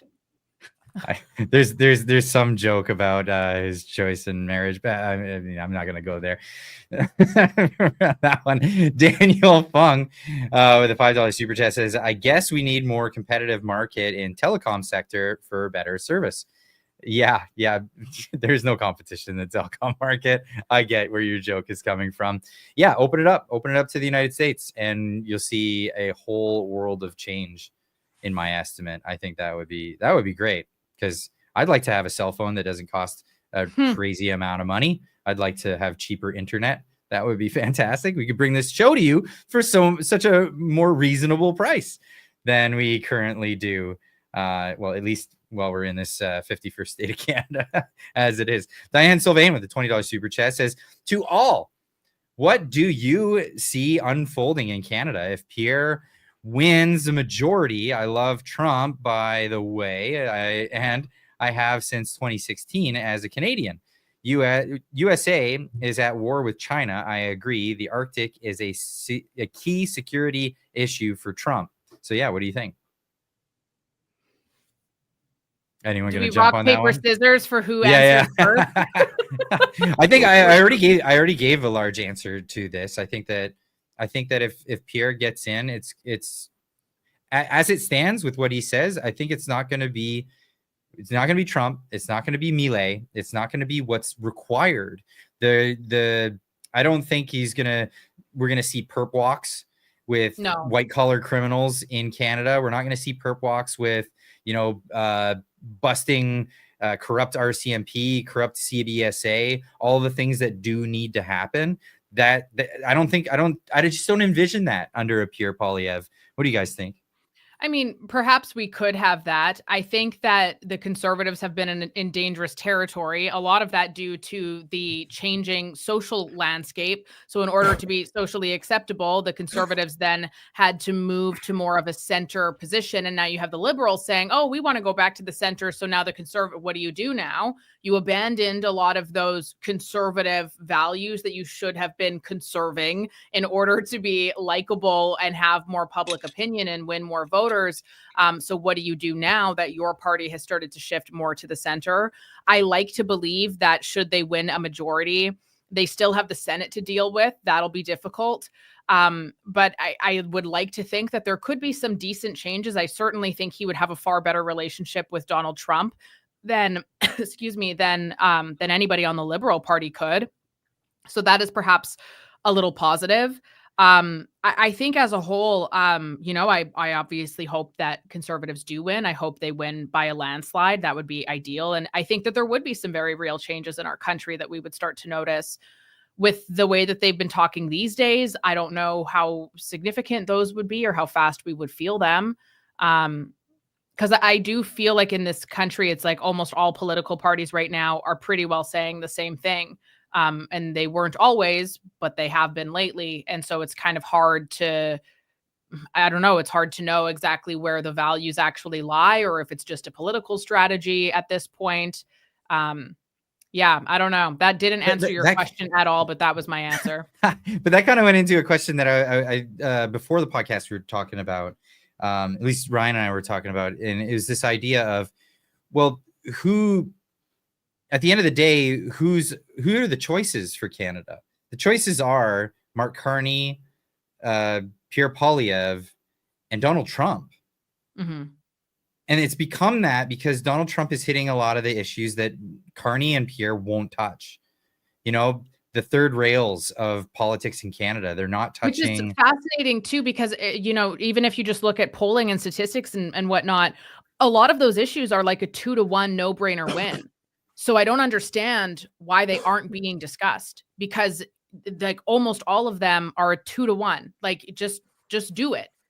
Just do it. This is not the time to be afraid. This is not the time to want to not take risks. Just do what you want to do, what you think is going to be best. And if people don't like you for it, sucks to suck, buddy, but just do it. Just put out what you want. And I'm sure it would align with much more people than you think. And who cares if the media attacks you? Who cares? Just be honest about this stuff and just say what needs to be said already, instead of like dancing around these things that mean so much. If you're anti-war in Canada, there's no mainstream candidate for you. And that's a sad thing. Yeah. It really That is. is sad. When you say it like that, that's pretty sad, man. Yeah. Yeah. And this comes from a tradition of being peacekeepers and all of that, right? I'm posting that on X. I'm taking it. I'm not giving you credit. But it's true. It's true. There is no anti-war Canadian mainstream candidate. And because of that, Donald Trump is the option. And don't tell, people are going to get in the chat and they're going to say, well, what about Maxime Bernier? Maxime Bernier is not going to win the election. Like, no. that's May as well be a Liberal vote. No offense to anybody who supports him, but let's just be real here. The more I dig into Max and his history, the more I'm really convinced that he's not trying to win anything. I don't think that's a serious thing. I think it's someone who, what's sad about Maxime Bernier is that not all of his ideas are bad ideas. Not all of them are great, but I mean, he's got some pretty half decent ideas, but he has no clue how to communicate to people. I am convinced of this. Like, communication is key. You can have an absolute dumbbell like Justin Trudeau, okay, but he knows how to communicate. And sometimes communication will trump everything. I mean, that is literally sales 101. Substance means nothing. Communications means borderline everything, funny enough, and relationship building, yada, yada. Maxime Bernier has no clue how to talk to anyone who doesn't just agree with everything he says. He's like Donald Trump without any of the bravado, any of the backing. I don't know who he thinks he is, I actually liked the idea of the PPC back in the day. I mean, I just thought it was, good policies. Not that I would ever vote for them because I don't believe in splitting the vote. But there was a good period of time where I thought it'd be nice if the Conservative Party took a little bit from this and maybe ran with it. But that guy does not know how to communicate, man. Oh no, it's bad. And I think he's like, because Marty up north says that because they're both Franco-Ontarians.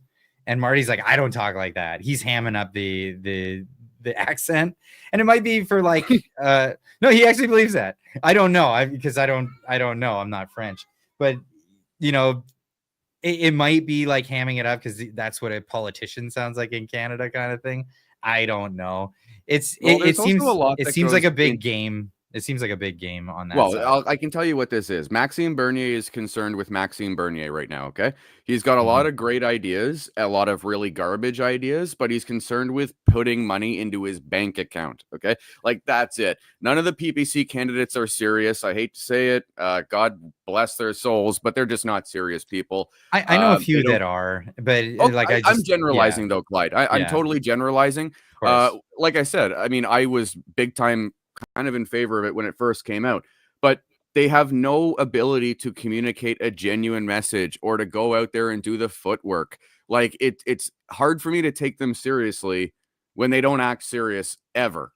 Like, and then it falls, their leader right now is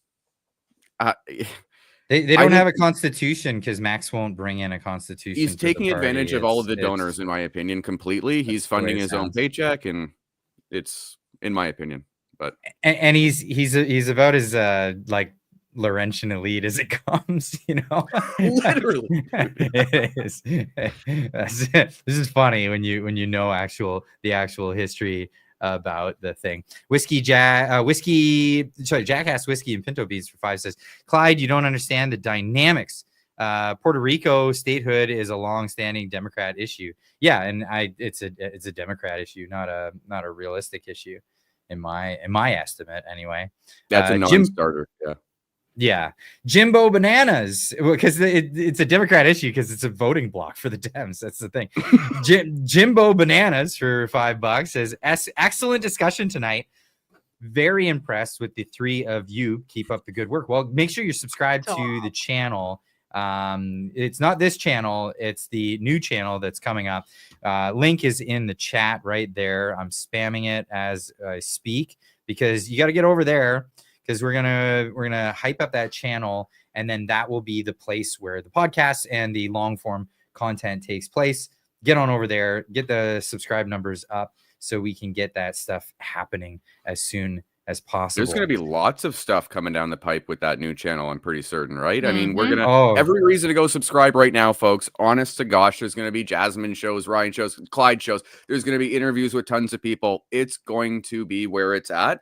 And the live chat is where you guys are going to be able to throw your feedback and get a real conversation going. So go over there and subscribe. Clyde is doing something pretty amazing right now, bringing 3 people who think relatively similarly, but come from totally different walks of life in on this whole thing. And it's going to be more people and more people and more people coming. So don't do yourself a disservice by avoiding it. Go over and subscribe. I got to do that plug. Sorry, Clyde. No, it's great. Thank you so much. You're fantastic at it.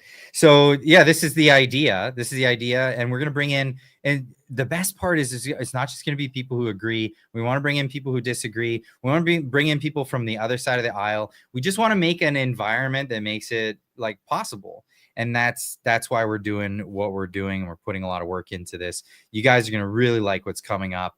As we were talking about all this stuff, just the topic made me think of Frank Vaughan. Got to get him on because he knows he's extensive. If we talk about the PPC, he's the guy to talk about the PPC with. We could get Frank Vaughan and then maybe even a candidate for the PPC to come on. And we're not doing debate me bro stuff. That's not happening here. There's no internet blood sports, but we are going to have people who don't always agree. We just genuinely want to learn and talk and have conversation the way that human beings should have conversations, but for some reason have failed to do so for the last number of years. That's exactly it. That's exactly it. So yeah, a one-stop shop for everybody. Yeah, people are naming all kinds of names. Moose on the loose. Yeah, I'll get a hold of him. We'll get a hold of everybody. I want to see everyone come onto the show. That'll be great. Scotty with the $10 super chat says, "Is that Champagne has been appointed finance minister." Wow, that's what a great pick, hey?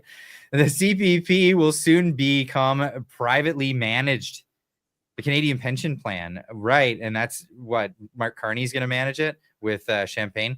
When government manages to manage the corporations and the corporations manage the people, it's called fascism. Yeah, that was Mussolini that actually said that when he first coined the term fascism. He said, actually a better descriptor would be corporatism. It's a perfect merger between corporation and state. This is a thing I always think of every time I hear the term private public partnership, this PPP. It's like, no, I want to poo on that idea. I don't like it. It's and this is why I rag on everything that's run by the government. It's out here in British Columbia. Why don't I come out and visit the island so often? It's because of the commie boat. It's expensive for no reason. It's slow for no reason. It's the commie boat, and there's no choice. That's why it's the commie boat. You want to get some whiskey? Sorry, you're gonna have to find a cold beer and wine, because thank God we have that. If you live in Ontario, they have the largest the largest distributor of alcohol in the world. Why? Not because they have the biggest demographic in the world. It's because they have the biggest communistic alcohol sales department in the world. It's crazy. It's insane. And the fact that they even brag about this is off the chain. That was a weird brag for sure. That was a weird one. We drink the most, guys. You should not. Yeah, like what? All right. Maybe you guys should work on that. I don't know if that's something that looks good. I don't know. Gosh. Oh, Mr. Sunday with a $5 super chat says, "Great to see the worlds collide." Jasmin, could you research the Canada in probate state 51st state on X? You could do excellent work. Keep it up. I've looked into that stuff. It sounds to me like, have you ever heard of the, I want to say, I call them boat captains. It's like a nickname that came out for them. Sovereign citizens. Have you ever heard of these people? So there's a lot of people that they'll say that they don't go by the modern laws because Canada has become a corporation, and they go by maritime law. This is why I call them boat captains, because they're always citing maritime law and like international waters law. and it's sad to say, people get sucked into this whole mentality of thinking of it. I'm sorry, I'm not saying that's you, Mr. Sunday, but I think that this 51st state probate thing falls into a similar type category where it's like some legal mumbo jumbo that you speak to like an actual lawyer about it. They're like, that's malarkey, is garbage. It's like, it doesn't really make sense. But for a layman, they'd be like, oh, wow, you use a lot of fancy words. And it sounds like, usually if it sounds too good to be true, it is. Like if somebody tells you that all you have to do when you get pulled over without your license and license plate and insurance is to tell the cop that sorry, officer, I'm not driving, I'm traveling.